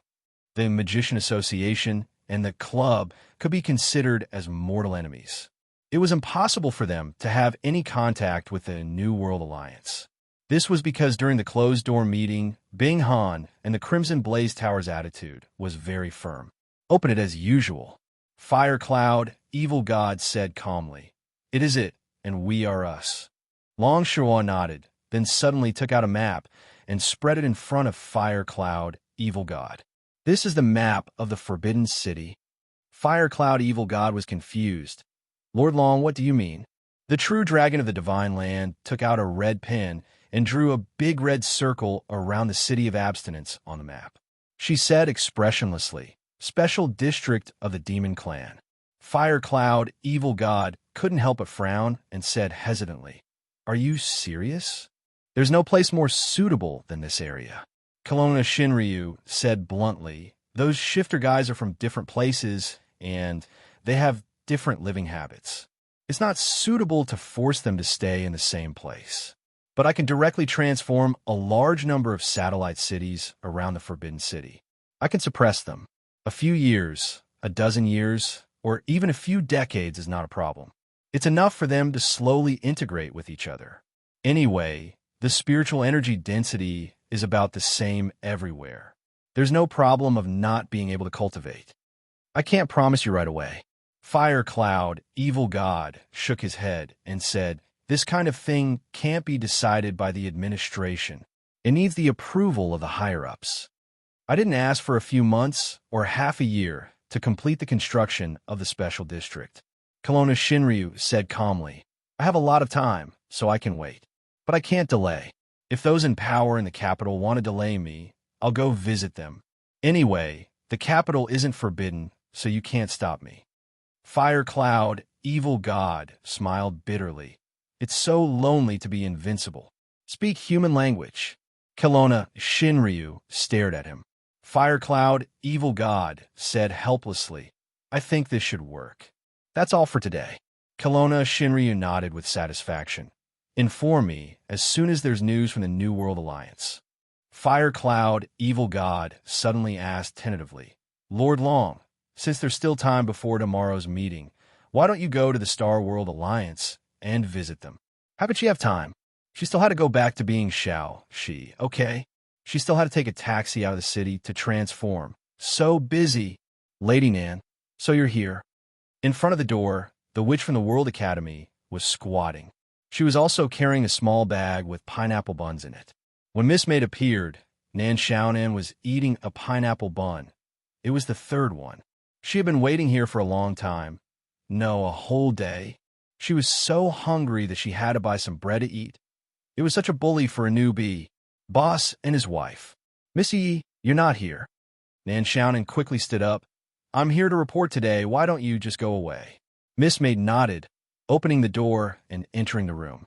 Nan Xiaonan was familiar with this room. She even lived here for a while. It was emotionless, but she didn't expect that when she came back again, her identity was so different from before. Miss Ren doesn't seem to be here. Nan Xiaonan took the initiative to say it this time. Miss Maid said indifferently, she and Lizzie will work overtime tonight. They should spend the night in the office and won't come back tonight. I've already informed them. Well, Nan Xiaonan nodded and then asked tentatively, by the way, where's the boss? Lady Nan. Miss Maid suddenly looked at her. Nan Xiaonan was stunned subconsciously, and then she was inexplicably flustered. She said nervously, I'm here. Master can ask us everything. Miss Maid said expressionlessly, but we can't remember. Nan Xiaonan opened her mouth and then nodded. Yes, I remember. Wait for me. I'll prepare something. Miss Maid smiled, turning and walking into the room. Nan Xiaonan sat down awkwardly when facing Miss Maid alone. The pressure was almost 10 times greater than when the boss was next to her. After a while, Miss Maid came out of the room. Nan Xiaonan quickly stood up. Miss Maid said, Lady Nan, there are several kinds of employees in the shop run by the master. One is called Black Soul Envoy.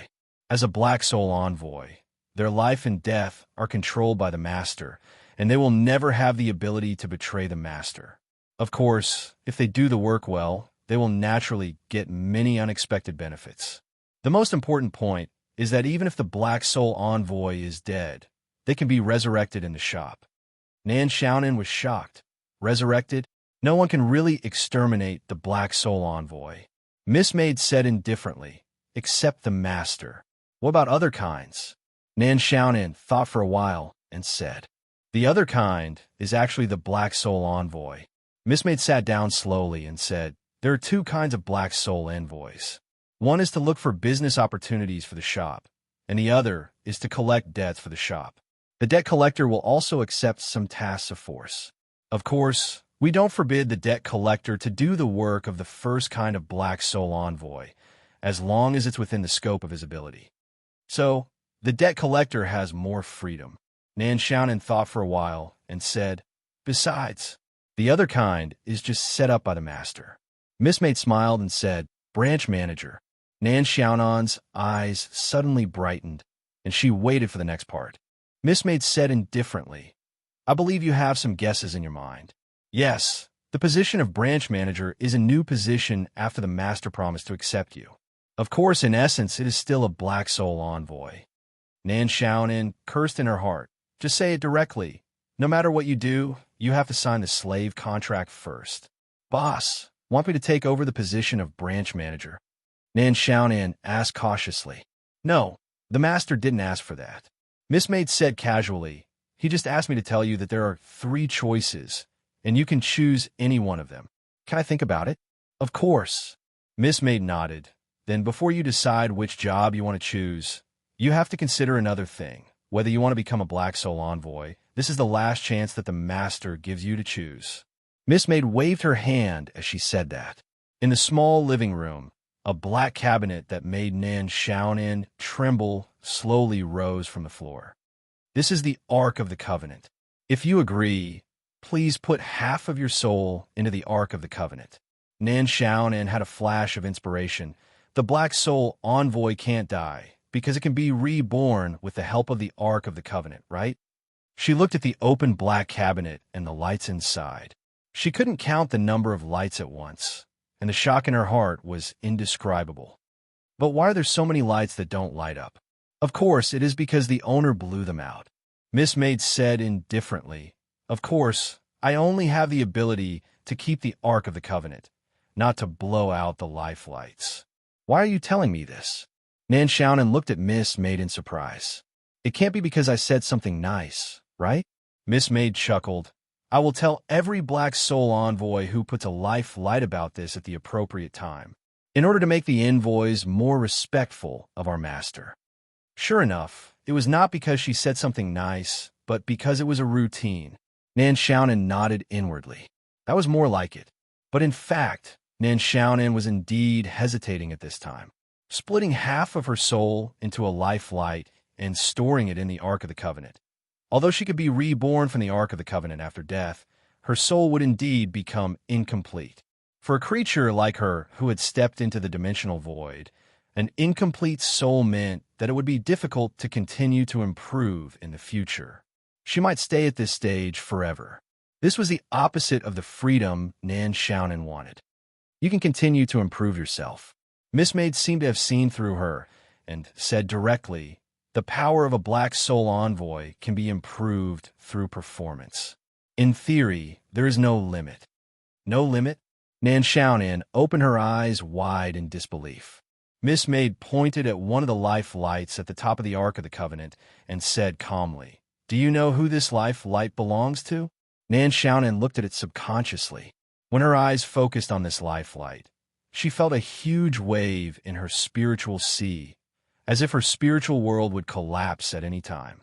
She couldn't help but lower her head, unable to look directly at it. While she was shocked, Nan Xiaonan couldn't help but think of saying, "You can't look directly at a true God." Who is it?" Nan Xiaonan asked in a trembling voice. Miss Maid folded her hands on her lap and said slowly, "Me." Lady Nan was petrified and didn't dare to speak. "I'll give you full marks for this." About half an hour later, Nan Xiaonan gritted her teeth and put her life light into the Ark of the Covenant with trembling hands. Chapter 2051. After the closed-door meeting, Mr. Gareth returned to the hotel early and had a video conference with the Queen of Britain. The discussion was about the New World Alliance and also about the news of Australia and Oceania joining the New World Alliance. It was more about the content of Australia joining the New World Alliance, because nominally, the Queen of Britain was also the monarch of Australia. Of course, today Australia was a completely independent country. However, the Queen of Britain still retained the power to appoint the governor of Australia. However, the governor of Australia had no real power. The Knight mechanism used to be huge, and Britain used to be one of the world's overlords. The video call between Mr. Gareth and Her Majesty took nearly 20 minutes. After that, Mr. Gareth walked out with a tired face. Lancelot was sitting in the hall outside the room at this time. She did not participate in the conversation between the Queen and Gareth. The Queen means that she will persuade the cabinet in the near future to officially sever the unclear relationship with Australia. Mr. Gareth sat down directly. The so-called British Federation is just a system in name. If Britain wants to restore its past glory, it needs to give up this glory that is no longer decadent. Lancelot just nodded. As one of the 12 knights arranged by the Knight Operation to protect the Queen, she wouldn't participate in any political matters. She wouldn't even ask about the internal business of the night operation. She was the queen's personal guard. This generation of Lancelot was like this. She could almost be regarded as an independent individual. We need to end the meeting in Kelowna as soon as possible and return to Britain, Mr. Gareth said in a low voice. Farrell was taken away. This matter has a great impact on the night mechanism. It's a pity that our performance in the power conference was not very good. Even if we barely entered the Security Council, we have almost no right to speak. But it's not a loss. Lancelot suddenly frowned at this time, as if something flew past her eyes. It was a black butterfly. But Mr. Gareth did not seem to see the butterfly. Lancelot stood up abruptly and walked out with the suitcase containing the ceremonial sword. Where are you going? Gareth asked in surprise. Wait for me here. Lancelot didn't even turn his head as he left the room. Mr. Gareth wanted to chase after them, but after hesitating for a moment, he did not. After Lancelot left the room, she took the elevator and went directly to the highest floor of the hotel. Then she climbed up the fire stairs to the rooftop of the hotel. The moment the iron door was pushed open, Lancelot saw a fluttering black butterfly. The butterfly slowly flew and finally landed on a white, jade-like finger. Lancelot didn't hesitate and walked closer. Why are you looking for me? Lancelot asked directly. In front of her was Miss Maid. Yi smiled and said, I'm not the one looking for you. You're the one looking for me. Your queen is looking for me. Lancelot frowned and said indifferently, It's a pity that the power conference is over. As you can see, the results of the night mechanism are obviously not good. Miss Maid smiled faintly. There is no rule that says that if you want to have a foothold in the Transcendental Association Security Council and have enough right to speak, you must get enough beads in the power conference. Of course, this is also one of the methods. What other methods are there? Lancelot frowned and immediately shook her head. We can't let the power conference reopen. It's meaningless. Kelowna has Shinryu, so she will always be the big winner, unless you guys are involved. The so-called right to speak comes from having enough power. Miss Maid chuckled. As for power, it has many components. Pure destructive power is power. Knowledge is power. Information is power. Luck is also a kind of power. Lancelot's eyes flashed with doubt. Miss Maid opened her palm at this time, and in the middle of her palm, there was an old leather cover that was the size of 2 palms turning slowly. What is this? Lancelot asked subconsciously. The method to make the tear of God. Miss Maid smiled and said, Of course, it's just a simplified version. The full version is not enough with just a ritual sword. However, this is enough for you to have enough right to speak. Tear of God. Lancelot was stunned. This was the first time she heard of this thing. Miss Maid said indifferently. It appeared at the scene of the power conference. Many people were using it, and they were very satisfied with it. Lancelot was stunned at first, and then she was shocked. Although the transcendental representatives from various countries at the scene of the power conference were not good, there was no lack of true elites. They had already realized that at the scene of the power conference, there was indeed a special item that could increase the strength of transcendence in a short period of time, and it did not seem to have many side effects. How much effect does this simplified version have? Lancelot asked suddenly. Miss Maid said, only about 30% of the effect. This is a simple optimization that is suitable for the most suitable substitute material that can be found in this world.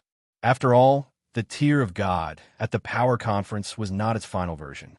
I still don't know how much effect it has. Lancelot shook her head. The rough data. Miss Maid thought for a while and said, it should be able to double the user's strength within 10 minutes without any side effects. It can be stacked once, but the effectiveness will be halved, and at the same time, there will be a slight loss of strength. This is still only a simplified version?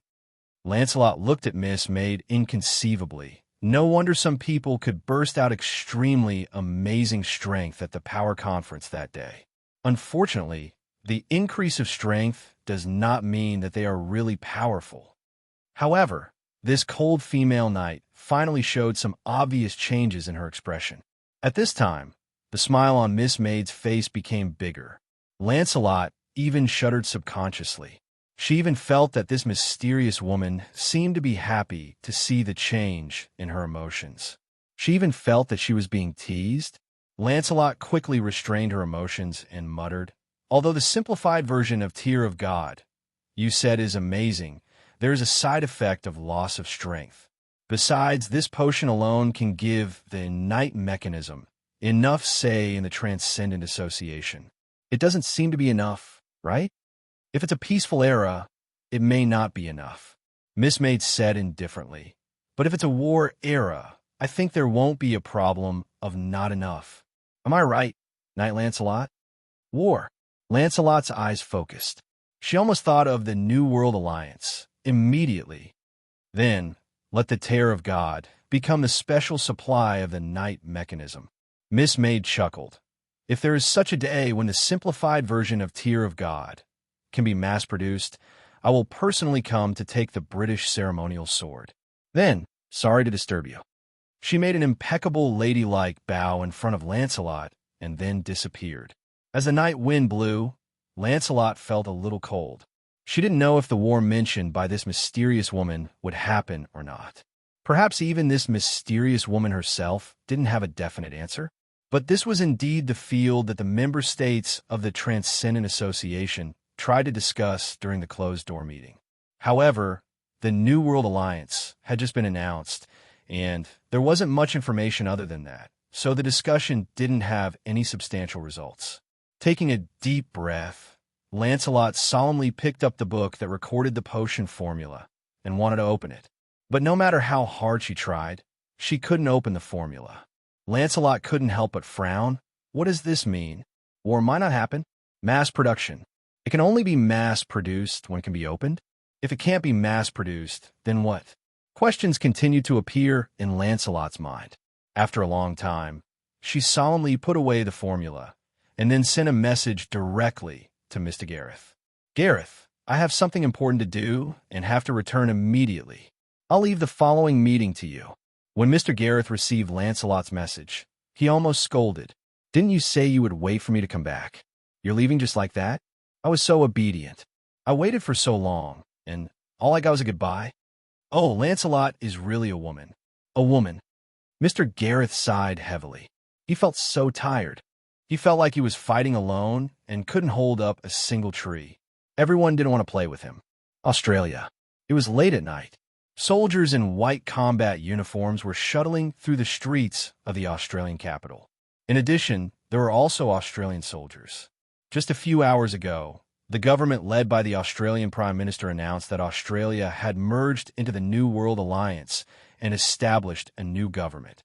At the same time, they also announced that the capital of Australia would be handed over to the New World Alliance's military for an indefinite period of time until the new government announced that the takeover would be lifted.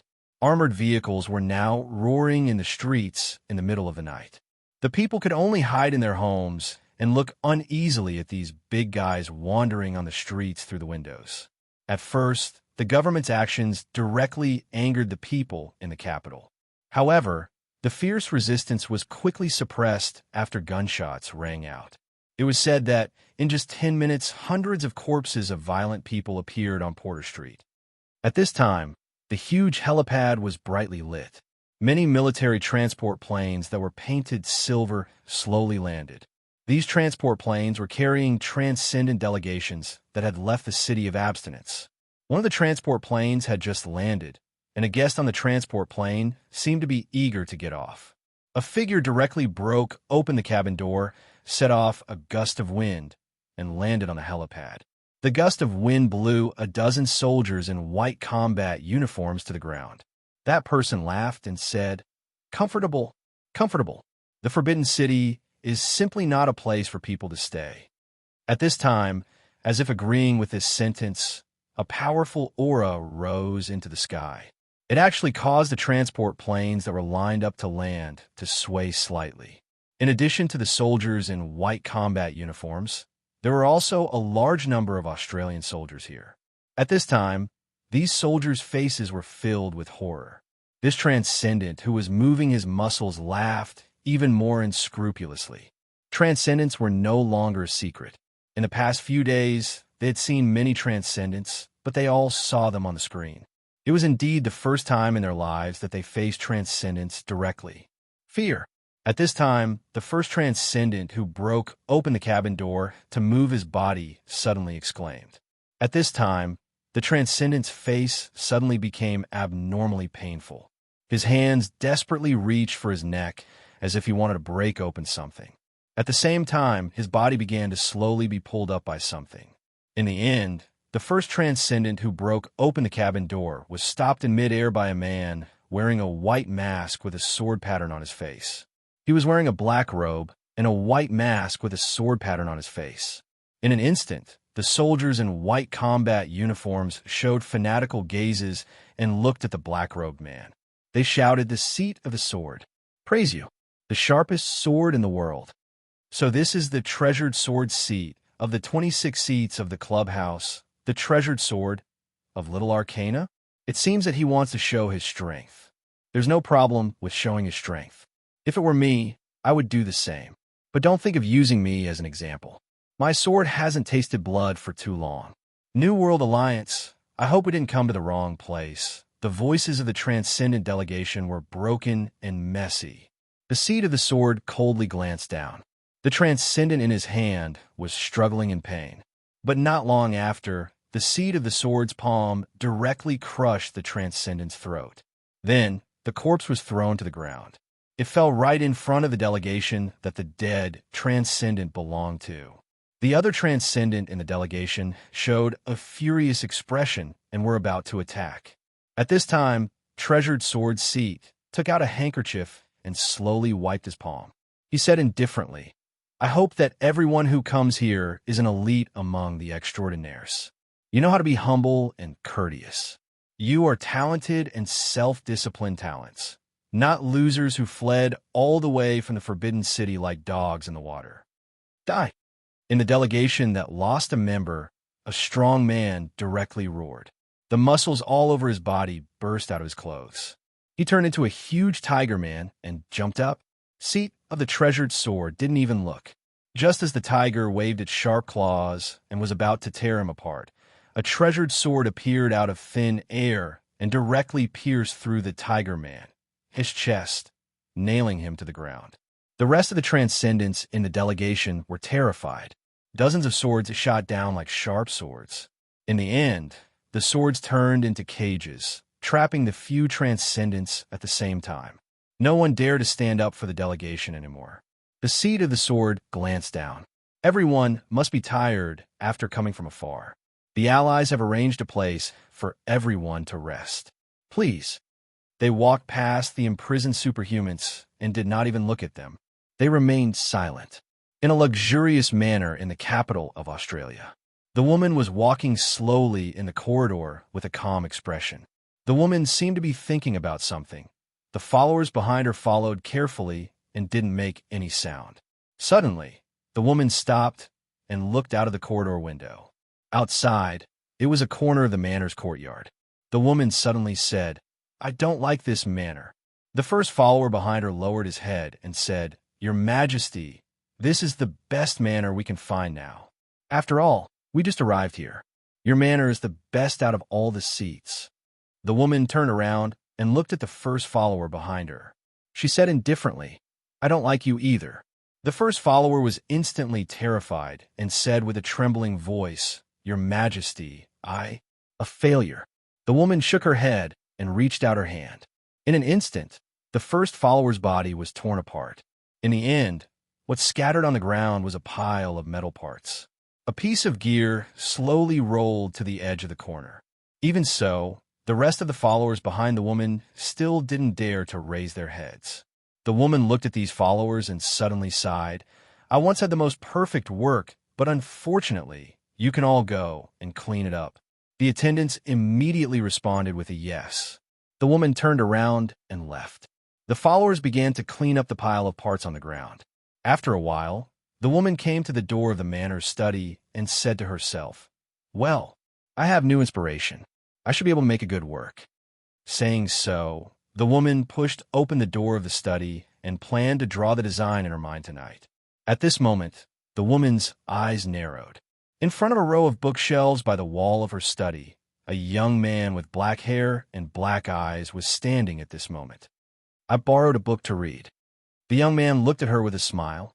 "If you don't mind, I won't read it." "Nice to meet you, Your Majesty Catherine the Great." The woman's expression changed slightly, but she quietly closed the door of the study. She looked at the young man, standing in front of the bookshelves, and slowly walked to the desk, and finally sat down. Chapter 2052. Inside the manor, an attendant brought in a cup of tea and stood in front of the door of the study, gently knocking on the door. Hearing the knock, the woman subconsciously glanced at the black-haired youth in front of the bookshelf, then said calmly, "No need. You can leave." After the attendant respectfully responded outside the door, he turned around and left. "He's probably gone far." The woman then turned sideways to size up the black-haired youth who barged into her study. "Are you the shop's emissary?" The woman asked in silence, then said, "Or are you above the emissary?" Boss Luo also sized up the woman. People with power, regardless of gender, had no problem pursuing youth. The woman maintained her appearance in the best years of a woman's life, and there was even a trace of dignity in her luxurious appearance. She was a woman. "There's someone above the emissary?" Boss Luo was curious. The woman said indifferently, "Isn't that Miss Eleanor above the emissary? I heard that she manages all the emissaries."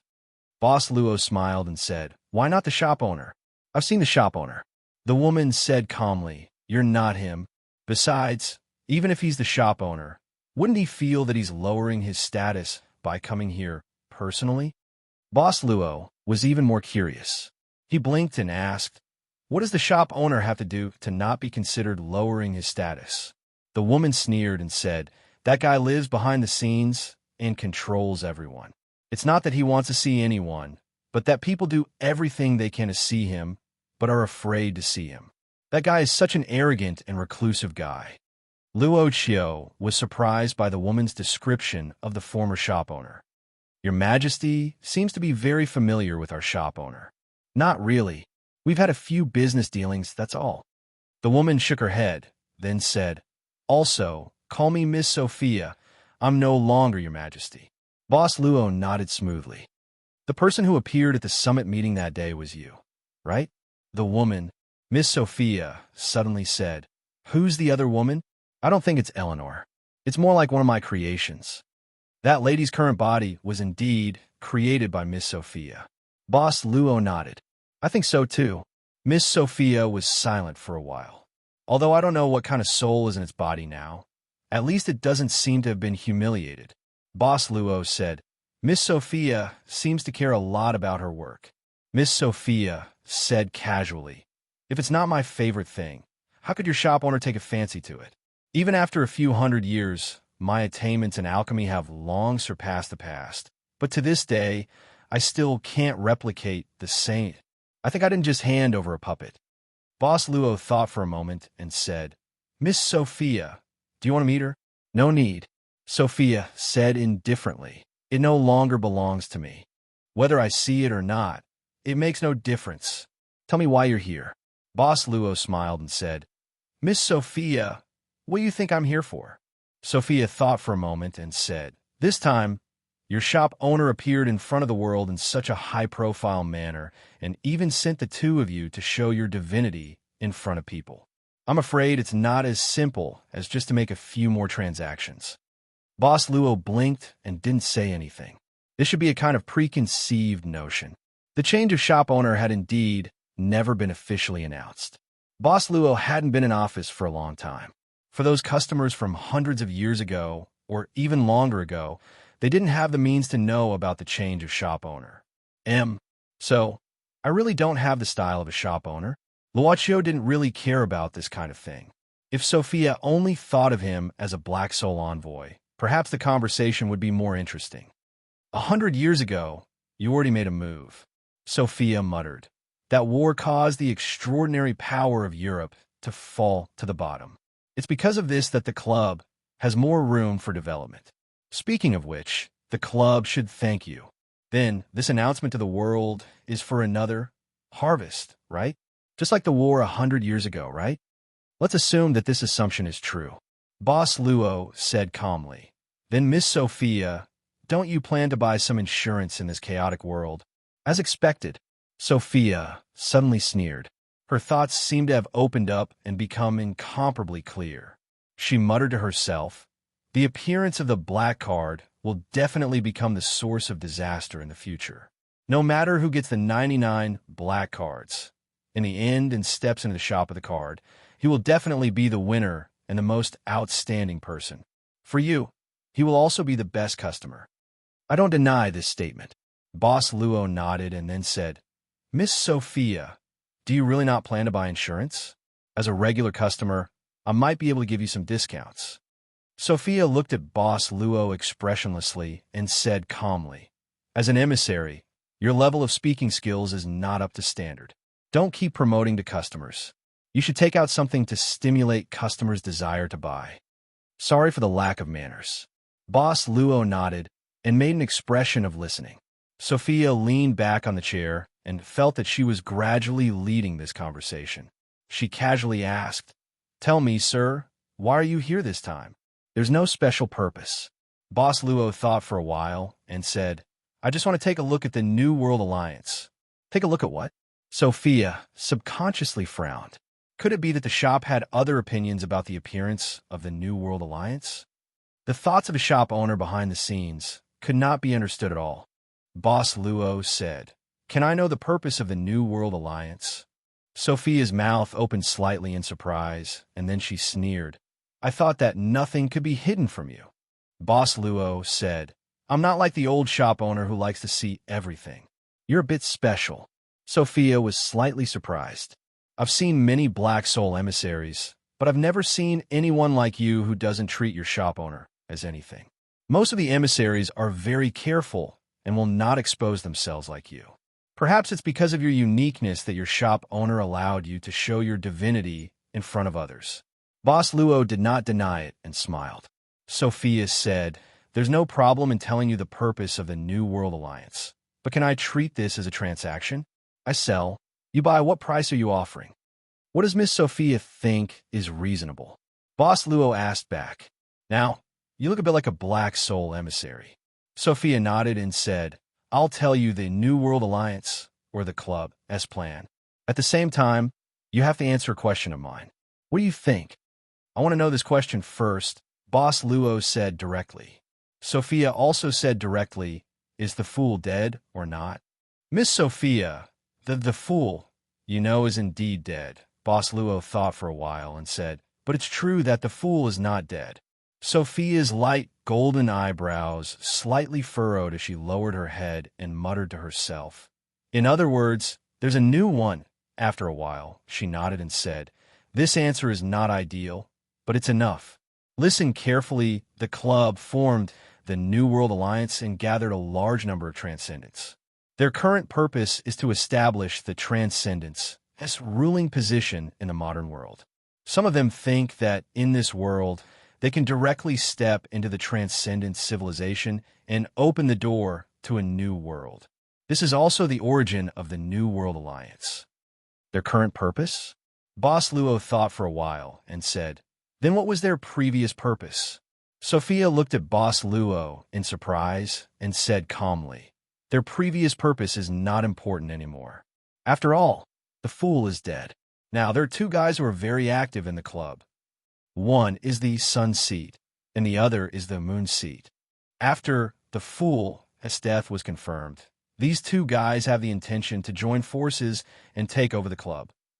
Luaccio said, There are many seats in the club, other than Miss Sophia. Do the others have the same opinion?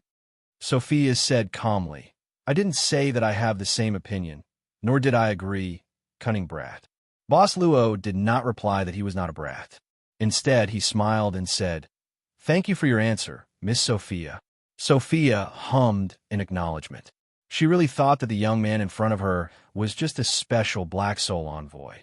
She did not think that he was a shop owner. The owner of the shop she knew was arrogant and unsociable. He exuded a sense of loneliness from head to toe. He was the kind of guy who had no interest in anything else. As for the young man in front of her, although he showed his power in the summit meeting, He probably borrowed the power of the shop where he lived. If any Black Soul envoy could suppress all the supernatural powers in the world, then they would have nothing to do with it. Everyone could go and play with their eggs. Don't cultivate anymore. Just be a pig.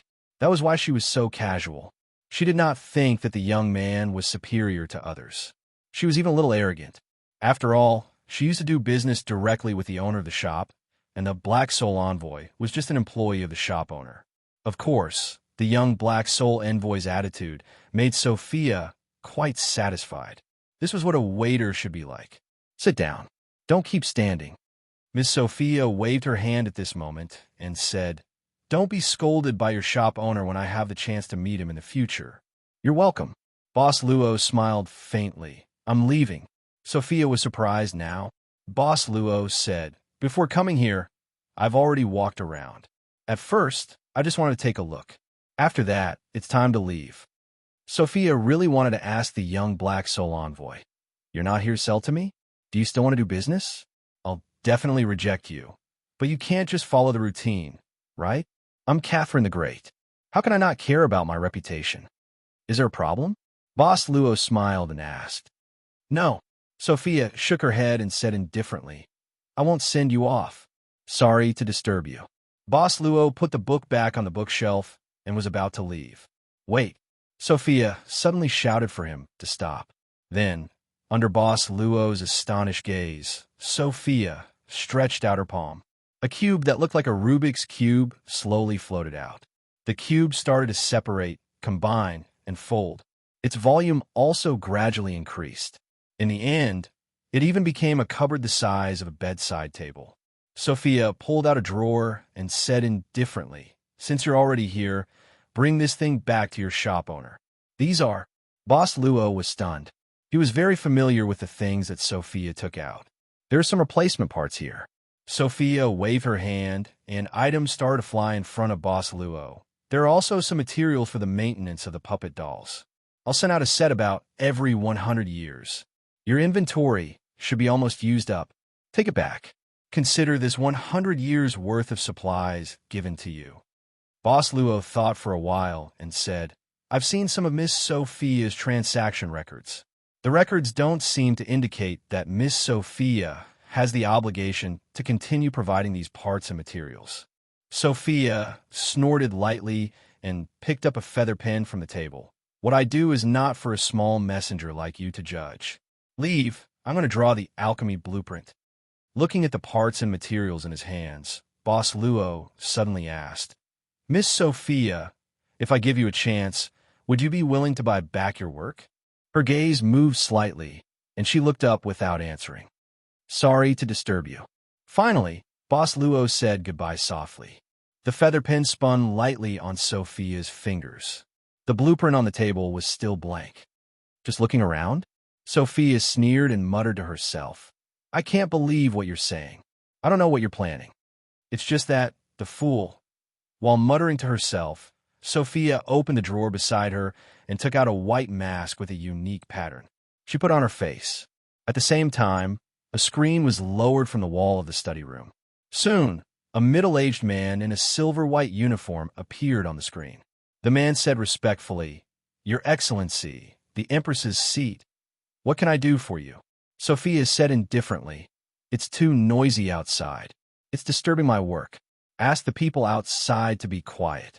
"As you wish, Your Excellency," the man said quickly. "I'll immediately inform the patrolling troops near your manor." "One more thing," Sophia said again. "Tell the sun and the moon that I don't intend to agree with them. Leave." The man's expression changed slightly, but he did not say anything. Instead, he responded respectfully. Sophia turned off the screen directly. Suddenly, Sophia frowned. This guy, did he deliberately reveal information about the fool to me? When Boss Luo returned home, he saw such a scene. A certain witch from another world academy was now washing the dishes under the supervision of Miss Maid. She said that it was training for newcomers. "I, Nan Xiaonan, have never washed dishes since I mastered the star creation technique. This is bullying." "Boss, you're back. I'll get you some tea." Chapter 2053. I heard from you, Yi, that you haven't made up your mind yet, right? Boss Luo asked casually during the meal.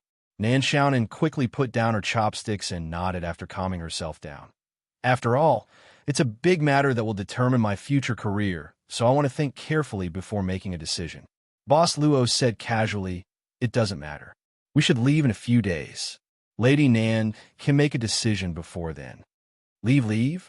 Nan Xiaonan was startled and said subconsciously, "Boss, are you going back? Back to Britain?" Boss Luo shook his head with a smile. Nan Xiaonan's heart skipped a beat, and she asked tentatively, "Is it in the void?" Boss Luo nodded. "I plan to go to other worlds. It won't be too long. The time in this world won't be too long." Nan Xiaonan was silent. She could clearly understand the meaning of this sentence. The time in the dimensional crevice was unstable. It was entirely possible that after hundreds of years in another world, only a few minutes had passed when one returned. Of course, there was also a situation where the time in both worlds was synchronized.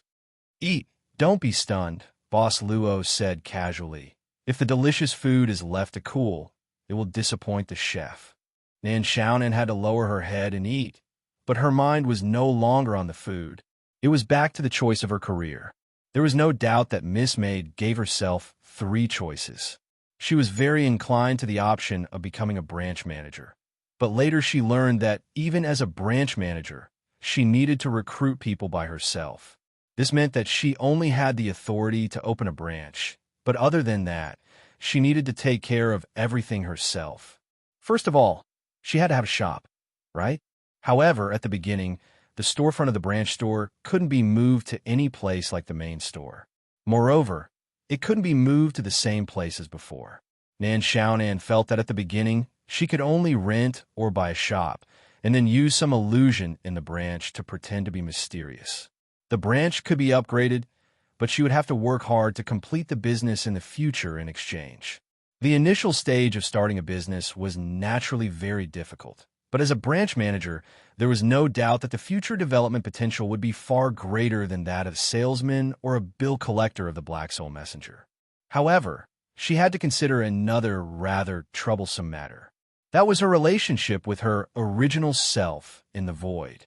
Nan Xiaonan, to put it bluntly, was just a part of her original self-consciousness that was released when she encountered a singularity when she was traveling in another dimension. In the end, she was lost in this subworld.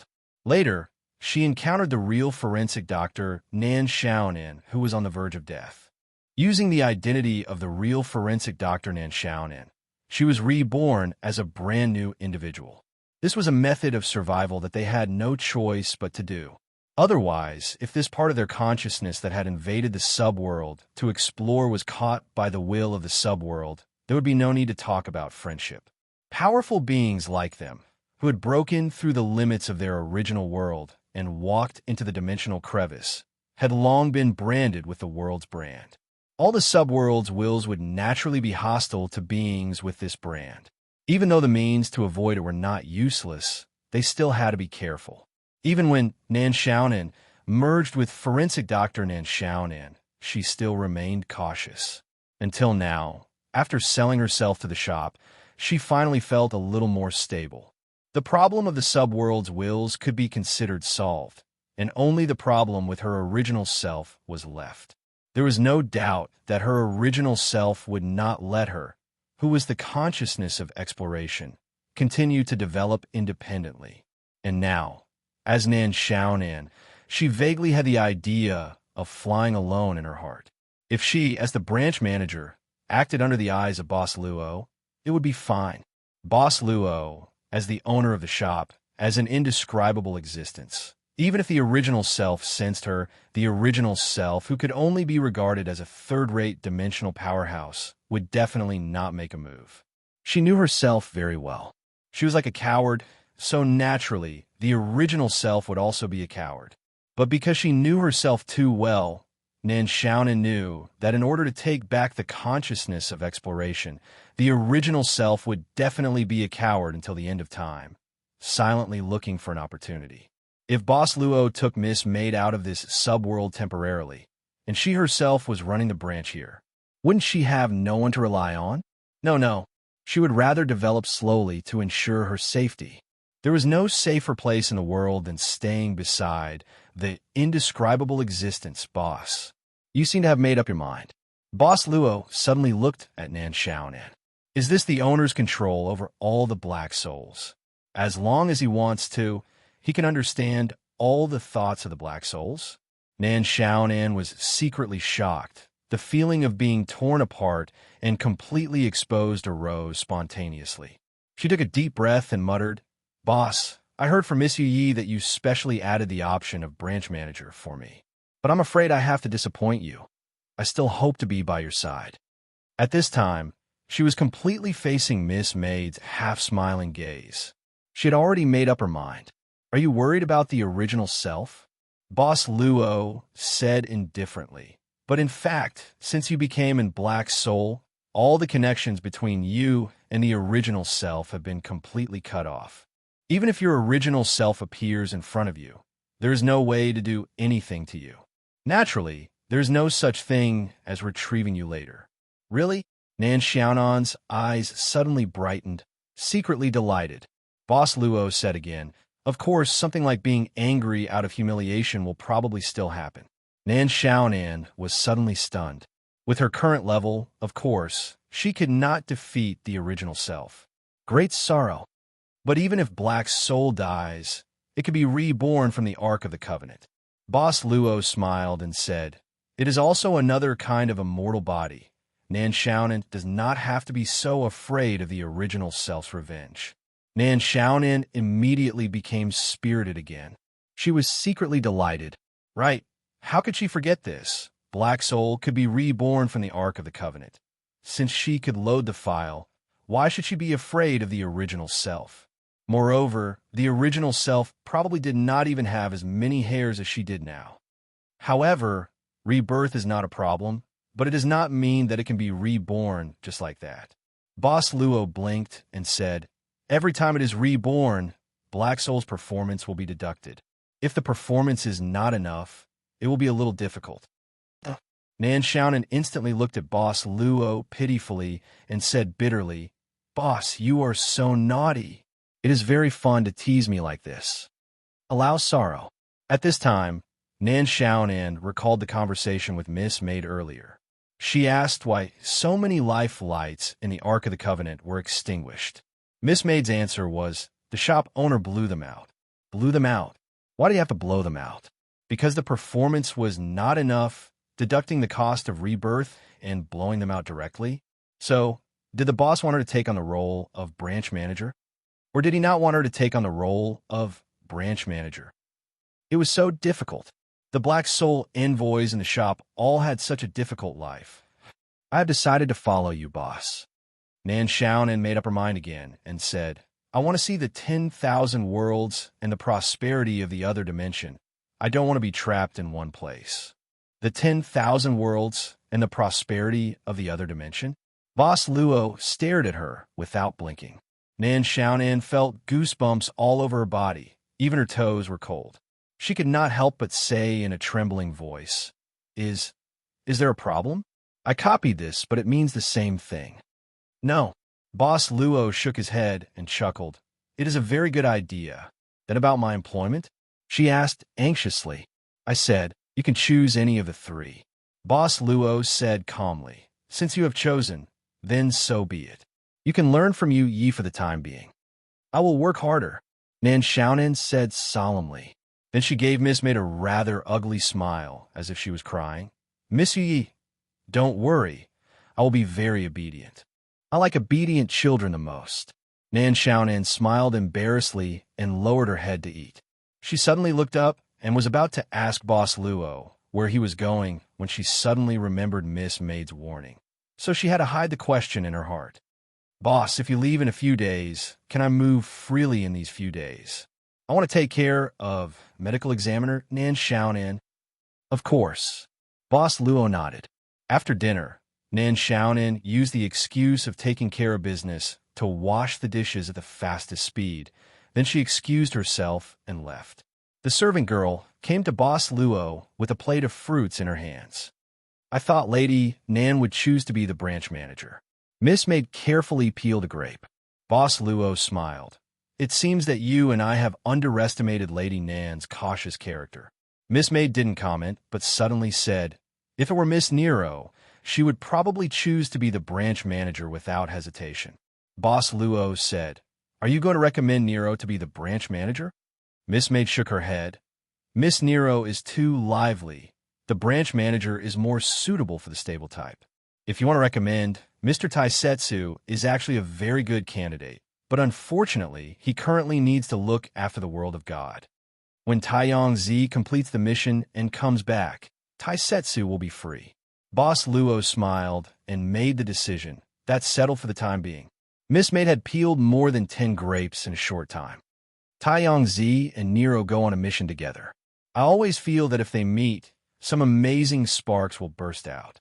Boss Luo picked up a grape and put it into his mouth, thought for a while, and said, when I was in the New World Alliance, I took the time to meet Miss Sophia.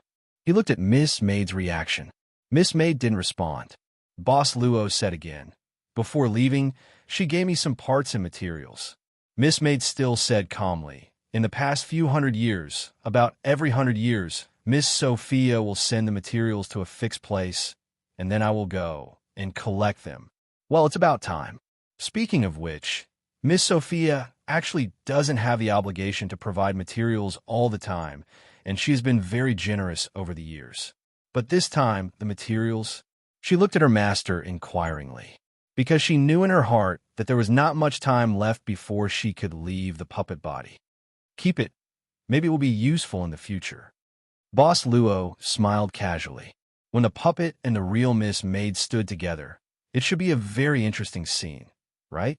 The world was changing.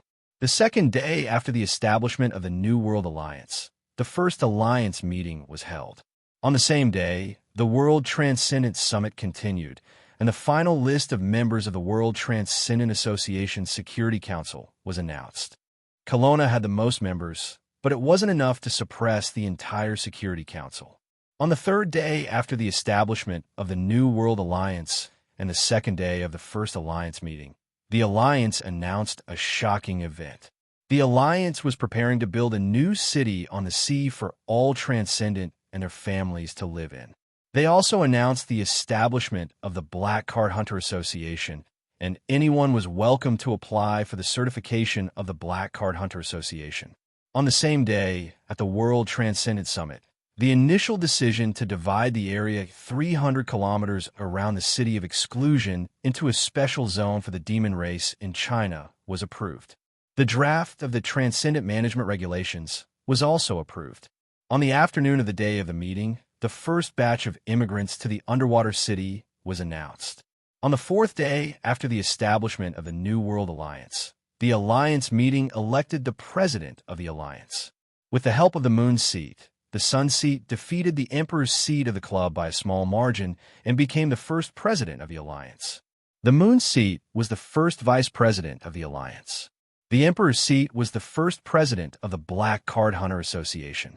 On the same day, the first president of the World Transcendent Association, Firecloud Evil God, and the two vice presidents were the Ice Tower Master of the Magician Association and the 100 Calamity Taoist of the Mount Tai of Kelowna.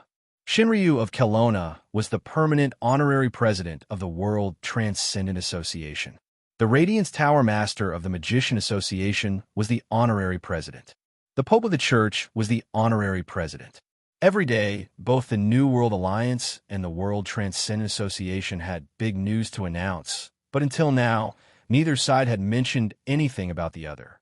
These two huge organizations were like two large rivers that didn't have anything to do with each other. They were clearly separated and didn't interfere with each other. Vaguely, the original world seemed to have started to use this as an opportunity to gradually divide into two different camps. The world was changing with each passing day. This world has changed so much that I can't understand it. In the police station, Officer Ma was playing Minesweeper, as usual. The ice cream pudding operation had ended a few days ago, and he had returned to his original post. Because of this private operation, Sir Ma was grounded by Bureau Chief Liu. He was forbidden to go out during working hours. All right, Sir Ma. Have you heard? Lin Feng suddenly asked. Heard what?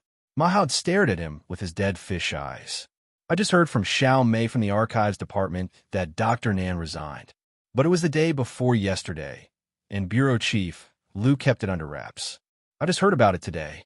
Oh, Ma Hao said indifferently. It's fine if she resigned. Anyway, this woman didn't work for many days, and she took a lot of leave.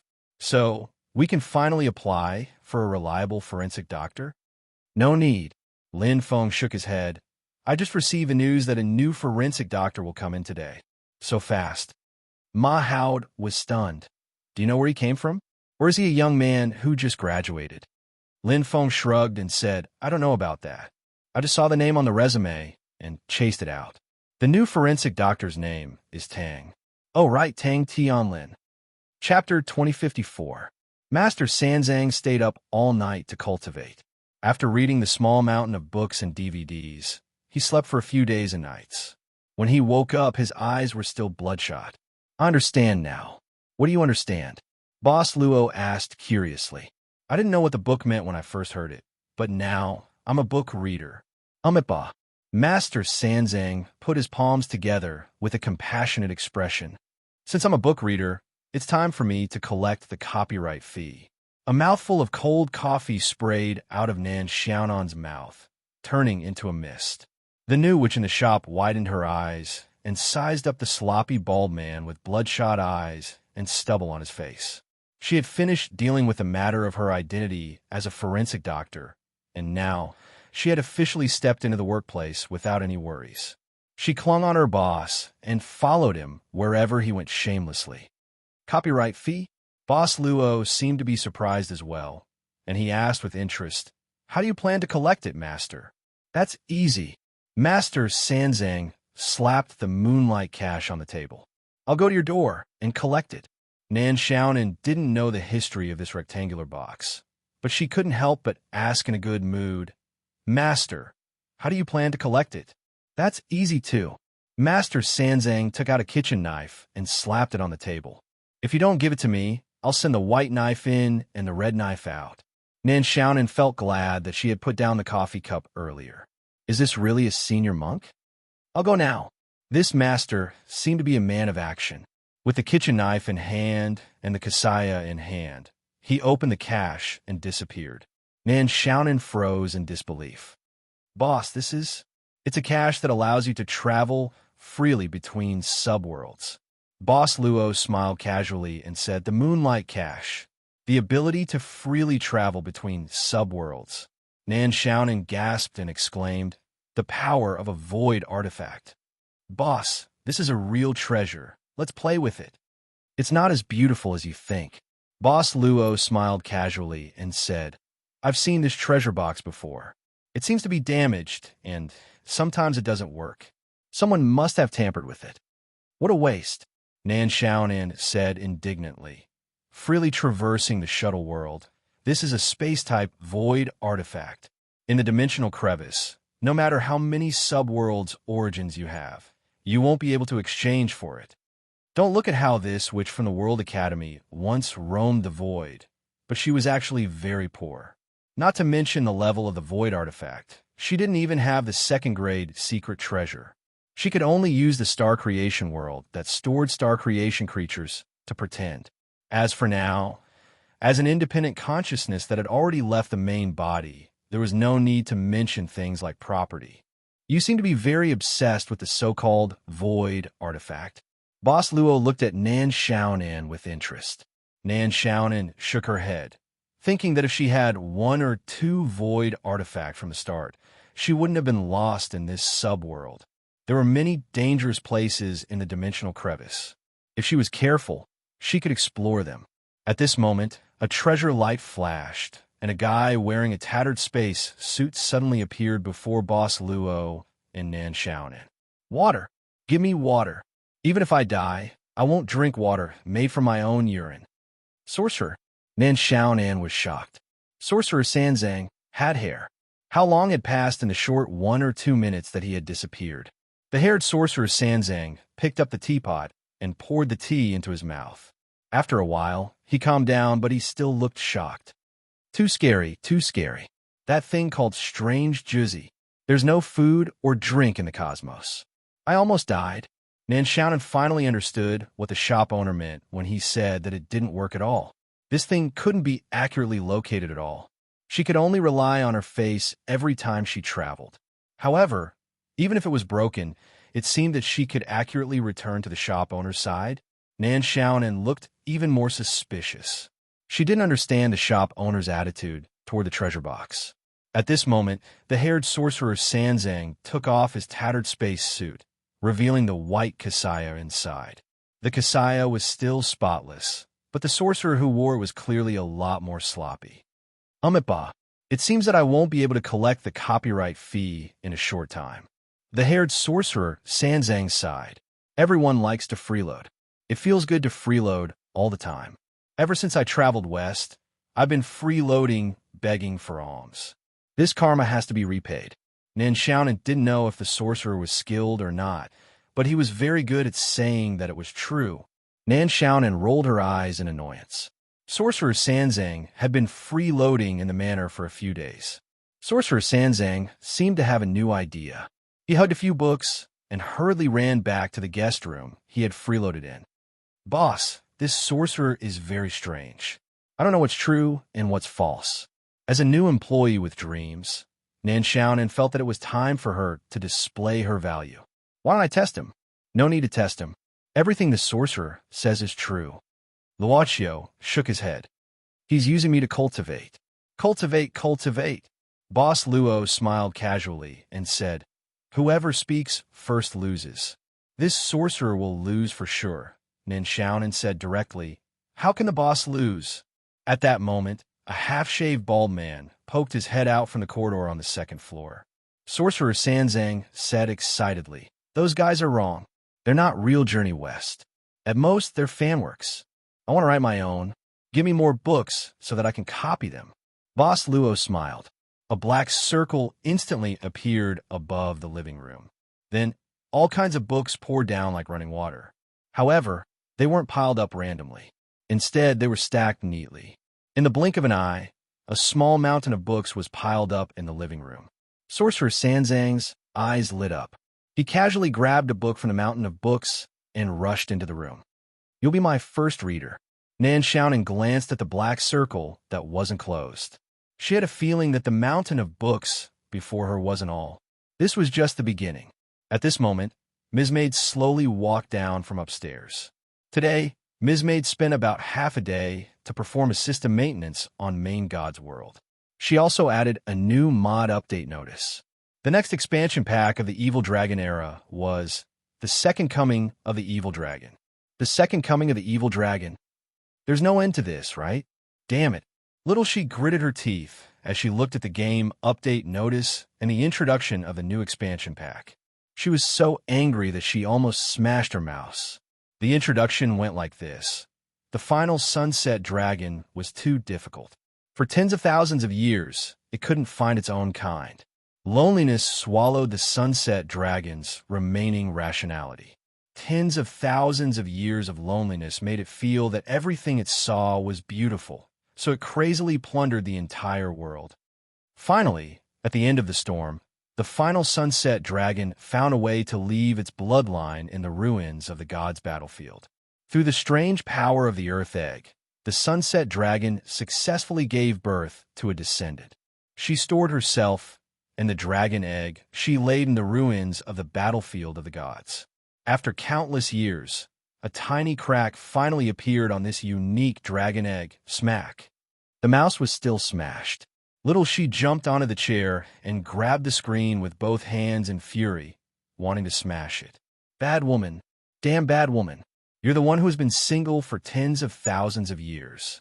You're the one who produces and sells your own products. Damn it. I'm not done with you. Ring, ring, ring.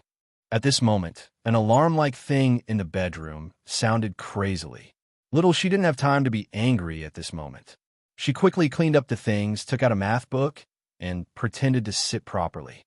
After a while, the door of the room opened, and Annie Rin and Lizzie walked in with several big bags. Little she, your sister Lizzie and I are here. Ah, are you reading? You're a good child. Auntie Rin walked into the kitchen with the bags with a gratified face. Let's eat hot pot tonight. Are you looking forward to it? Yes. I like hot pot the most. Little She gradually became cute. Lizzie squinted and looked around suspiciously. While Little She lowered her head to read, Lizzie inadvertently reached out to touch the computer screen. It's hot. However, she followed him into the kitchen as if nothing had happened and started to get busy. Little She looked over and saw that Rin, Xiling, and Lizzie were already busy in the kitchen. She sighed regretfully. She was really caught in a trap of her own making. She didn't expect things to turn out like this. Originally, it was just a casual remark that she blurted out. Later, the news spread like wildfire within the administration of Divine Land. That day, when she appeared in front of Run Xiling as Xiaoxi, the true dragon of Divine Land actually had the thought of smashing a pot that had nothing to lose. Her idea was very simple. That was to appear as Little She and make Boss Luo suffer. But she didn't expect that Boss Luo would turn around and checkmate her, saying that he was about to go on a long journey and Run Xiling would be in his care. What could she do? What she said would be thrown out, and soon Kelowna Shinryu's words were recognized as the golden rule in Kelowna. She dug the hole herself, so she had to bury it herself. Another thing was that Run Xiling had officially gone through the formalities to adopt Little She. By the way, Little She, Annie Rin's voice suddenly came from inside. What's the matter? Didn't I tell you that you have a brother? Bah, who wants this brother? Yes. What's the matter? Nothing. It's just that your brother is leaving tomorrow. He said that he has to go back with your future sister-in-law to deal with some family matters. He'll be gone for a few months. Auntie Rin walked out while wiping her hands on her apron. I was going to arrange a formal meeting between you two, but it's too late, so I can only wait until next time. Hey, Little She, what's wrong with you? Why do you look so pale? Are you not feeling well? That's right. She was not feeling well. I don't want this brother, and I don't want this so-called future sister-in-law. When she thought about how she had to use Little She's identity to greet that damn bad woman's sister-in-law in a soft voice, Little She, Kelowna Shinryu, felt uncomfortable all over. Rin, godmother. Xiaoxi suddenly sighed at this time and hesitated to speak. What's wrong? Are you really not feeling well? Rin Xiling hurriedly reached out to touch the child's forehead. Were you feeling unwell? My heart doesn't feel well. Little She held her chest at this time and said, I don't know why, but when I heard you say future sister-in-law just now, my heart felt very uncomfortable, so uncomfortable, and I wanted to cry. Yi? Annie Rin couldn't help being stunned and frowned subconsciously. How come? You haven't seen him before. I don't know what's wrong with me. Little She suddenly threw herself into Annie Ren's arms. I just heard that my brother has a wife, so I feel very uncomfortable. Annie Ren didn't know whether to laugh or cry, gently patting the child's head. You're making a fuss. It's true that he's your brother, but you haven't seen him before. Little She said dreamily, when I was a child, my father invited a fortune teller home. That fortune teller said that I would marry my brother in the future. At that time, my father didn't believe it and said that the fortune teller was a liar. But the fortune teller said that this brother was not his biological brother, so he wasn't afraid. My father got even angrier and threw the fortune teller out. Rin Xiling couldn't help but frown at this time.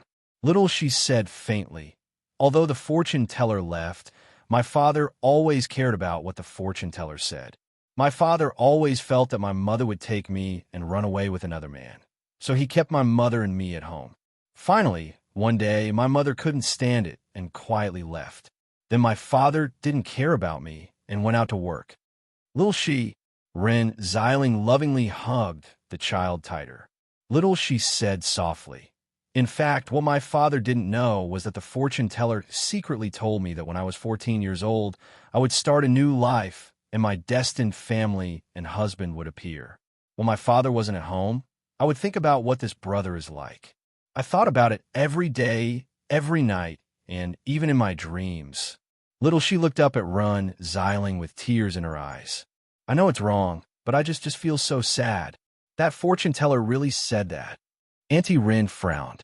At this time, little she gently nodded in her arms. Speaking of this, Rin didn't really believe in the past, especially when Master Huang was asked to look at Luo Chio's marriage. But that Master Huang was obviously a charlatan. She almost vomited blood after looking at him. But today was different from the past.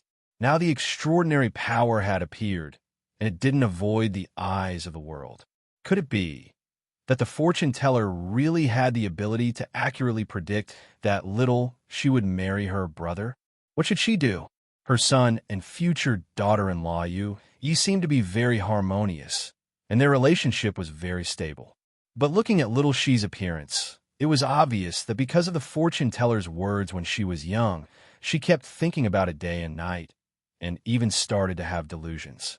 This was actually a kind of self-hypnosis that started when she was young, so that she had a kind of obsession with this must be the right person for the brother that she had never met, right? At this time, Rin's heart was in a mess. She thought that if it really didn't work, she would go to the orphanage and adopt an older boy. This was also a kind of realization, right? Chapter 2055. The car stopped in front of a popular milk tea shop. The car was a shabby car driven by a friend. As for the original car, it was in the repair shop. So Ma climbed out of the car with difficulty. Ma Hao looked around and soon found Yi Yan. He quickly walked over. There was a woman sitting next to Yi Yan with her back to him. Good boy. No wonder you asked me to come here. It turns out that you have a girl. You're really a playboy. See who she is first, Yi Yan said grumpily. Who is she? Ollie? It had been a few years since they sat together and chatted like this. It was the first time for them to have such a gathering since they went their separate ways a few years ago. At first, they didn't speak and just looked at each other. After a while, Yi Yan said, I have to leave in the afternoon. My flight is at 4 o'clock. So soon? Old Ma was stunned. Yi Yan nodded and said, I came back for a business trip. Now that I've finished my business, I have to go back and make a report. Although this matter has gone beyond all my expectations. The public order squad, Ma Hao murmured. Who would have thought that the wanted guy would suddenly become the guy in charge of supervision? If that's the case, your immediate superior must be having a headache right now. Yi Yan didn't say anything.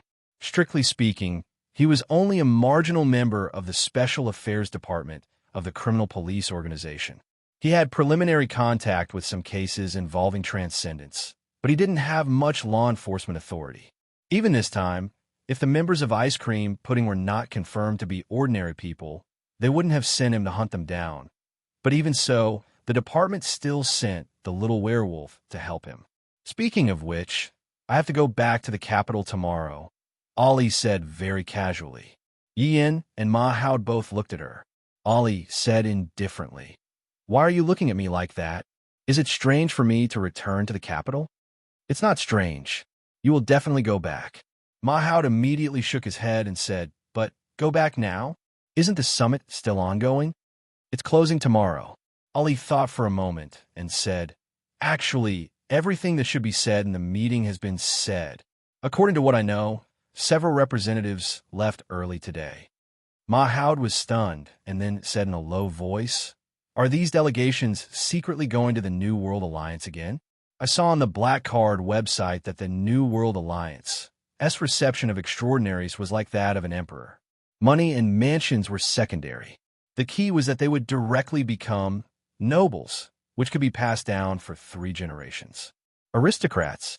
This New World Alliance is really retro. How dare they call themselves New World? I've also heard about this matter. Ollie's face became more serious. This matter only appeared today. The cause of this matter was a post posted on the Black Card website. It was posted by the official account of the New World Alliance on the Black Card website. Therefore, there was a new round of uproar in the world's public opinion.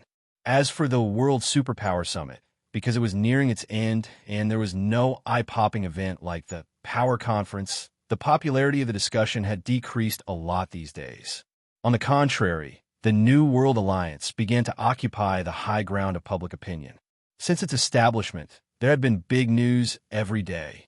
For example, this time, the extraordinaries who had become nobles of the New World Alliance were jokingly called celestial dragons in the real world. It seems that the New World Alliance is really unscrupulous in order to attract extraordinaries. Yi Yin shook his head. I'm afraid that the life of ordinary people will be even worse. Sir Ma saw it very clearly at this moment and said disdainfully, when have ordinary people ever had a good life? Whether it's the livestock of society or the livestock of extraordinaries, they're all livestock. Ollie was unhappy and stared at Mahoud. She laughed and scolded Mahoud. I think you are the livestock. Mrs. Ma is already old, and you can still have a second child. Sir Ma said proudly. This was because he was still young. The three of them chatted for a while. Sir Ma raised his milk tea and said, I won't say much else. It's meaningless to say it. Here, I'll use milk as a substitute for wine. I wish the two of you a bright future. I'm going to drink this milk. He spoke with a loud voice, and others looked at him strangely. Yi Yin and Ollie could only cover their faces and pretend that they did not know this person. Okay, I sneaked out. It's time to go back to work. Well, I'm grounded, Old Ma said bitterly. I'm leaving tomorrow, and there's no rest. I'll go shopping by myself. Ollie flipped her hair. See you next time. I don't have anywhere to go. I'll just sit here for a while. Yi Yin looked at the two of them with a smile. Yi Yin sat alone at the tea table outside the milk tea shop, scrolling through the news on his phone. Suddenly, someone slowly placed a bottle of Corona in front of him. Yi Yin looked up and saw a dark-skinned, bearded man. Bernard, a member of ice cream, pudding, and a former information technician of the Interpol. I don't think I ordered this. Yi Yin was startled at first, then he frowned and said, It's on me. Bernard pulled out a chair and sat down. You've been chasing us for several months. You should be tired. It's nothing to treat you to a drink. Yi Yin did not make a move. He just asked curiously, You can come out? The people from the Magician Association gave you freedom? I only came out after greeting them, Bernard said with a self-deprecating tone.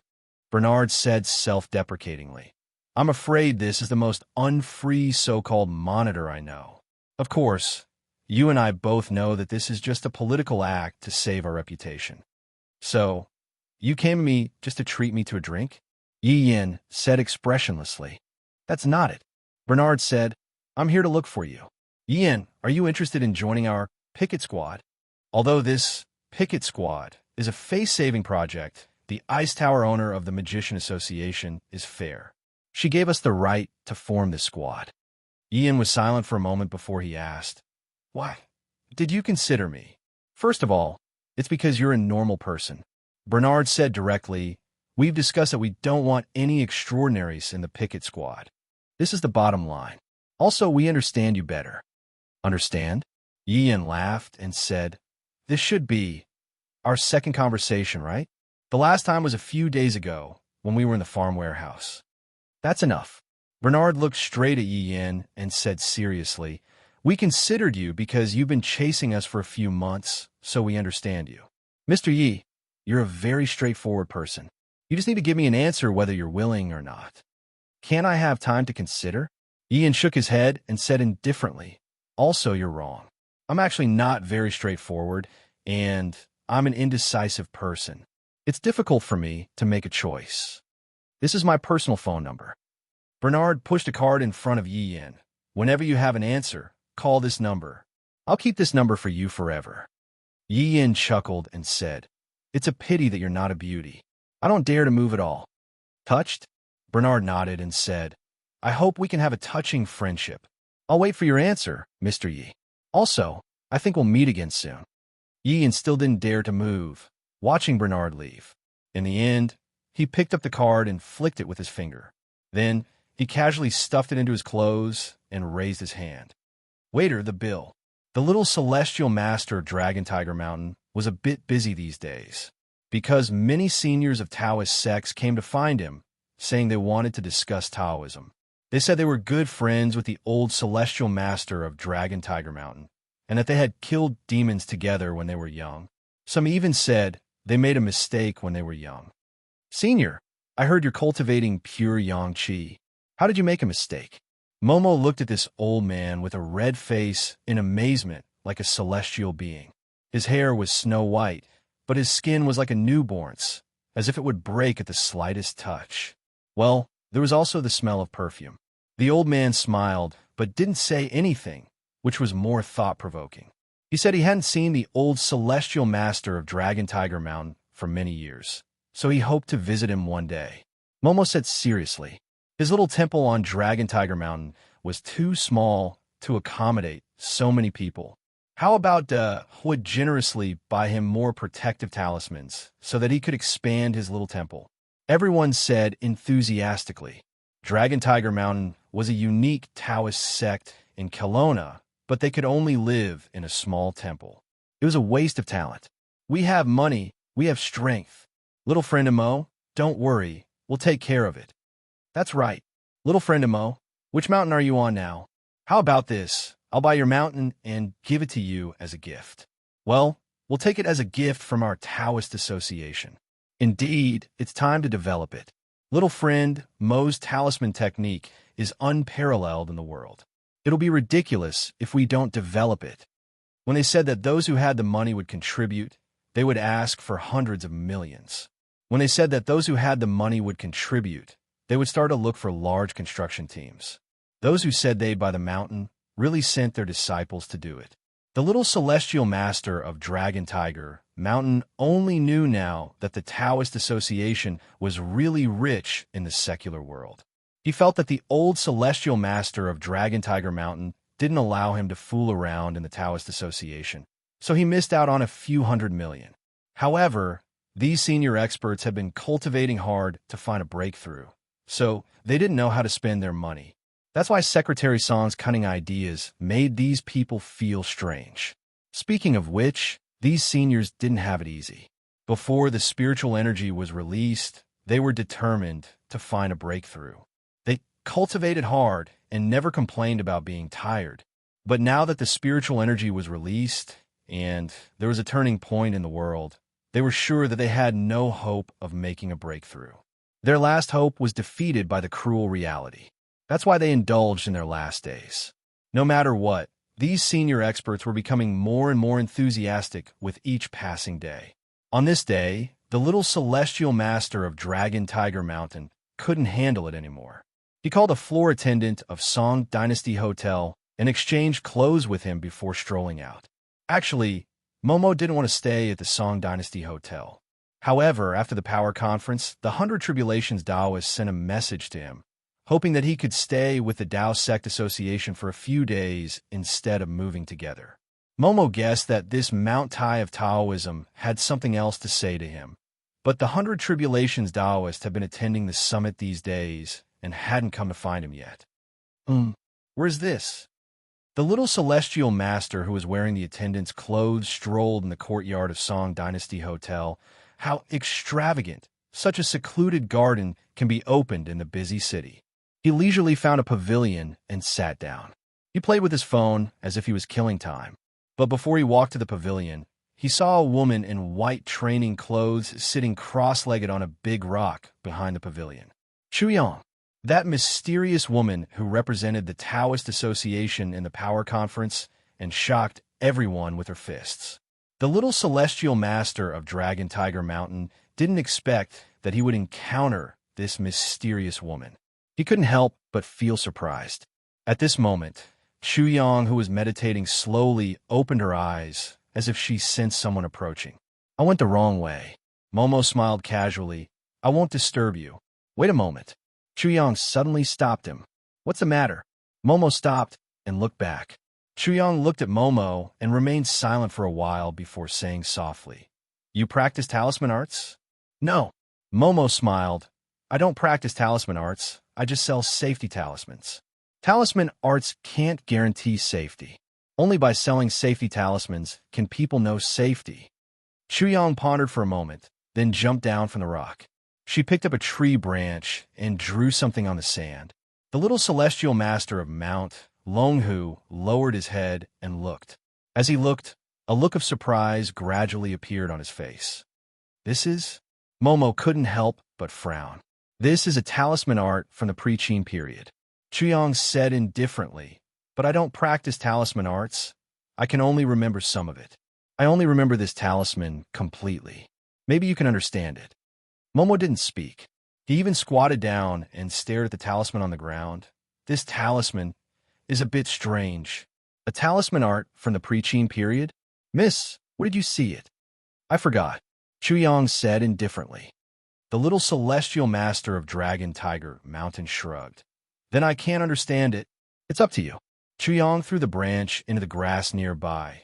This talisman, I'll give it to you. Momo didn't speak, continuing to frown at the talisman. He didn't even notice when Chu Yang left. He just muttered from time to time, "This thing, why do I feel it's a talisman for sealing something?" Song Howren had just returned from the gym when he saw Princess Chu Yang standing in front of the floor-to-ceiling window, looking at the Forbidden City. Young Master Song walked over slowly, asking casually, "I heard from the waiter that you went out." "I met someone," Princess Chu Yang said indifferently. Young Master Song pretended to be jealous. "Who did you meet? A man or a woman?" Princess Chu Yang didn't notice young Master Song's expression. Her eyes seemed to be glowing, saying softly, "Someone who may be able to suppress the aura of Kelowna again."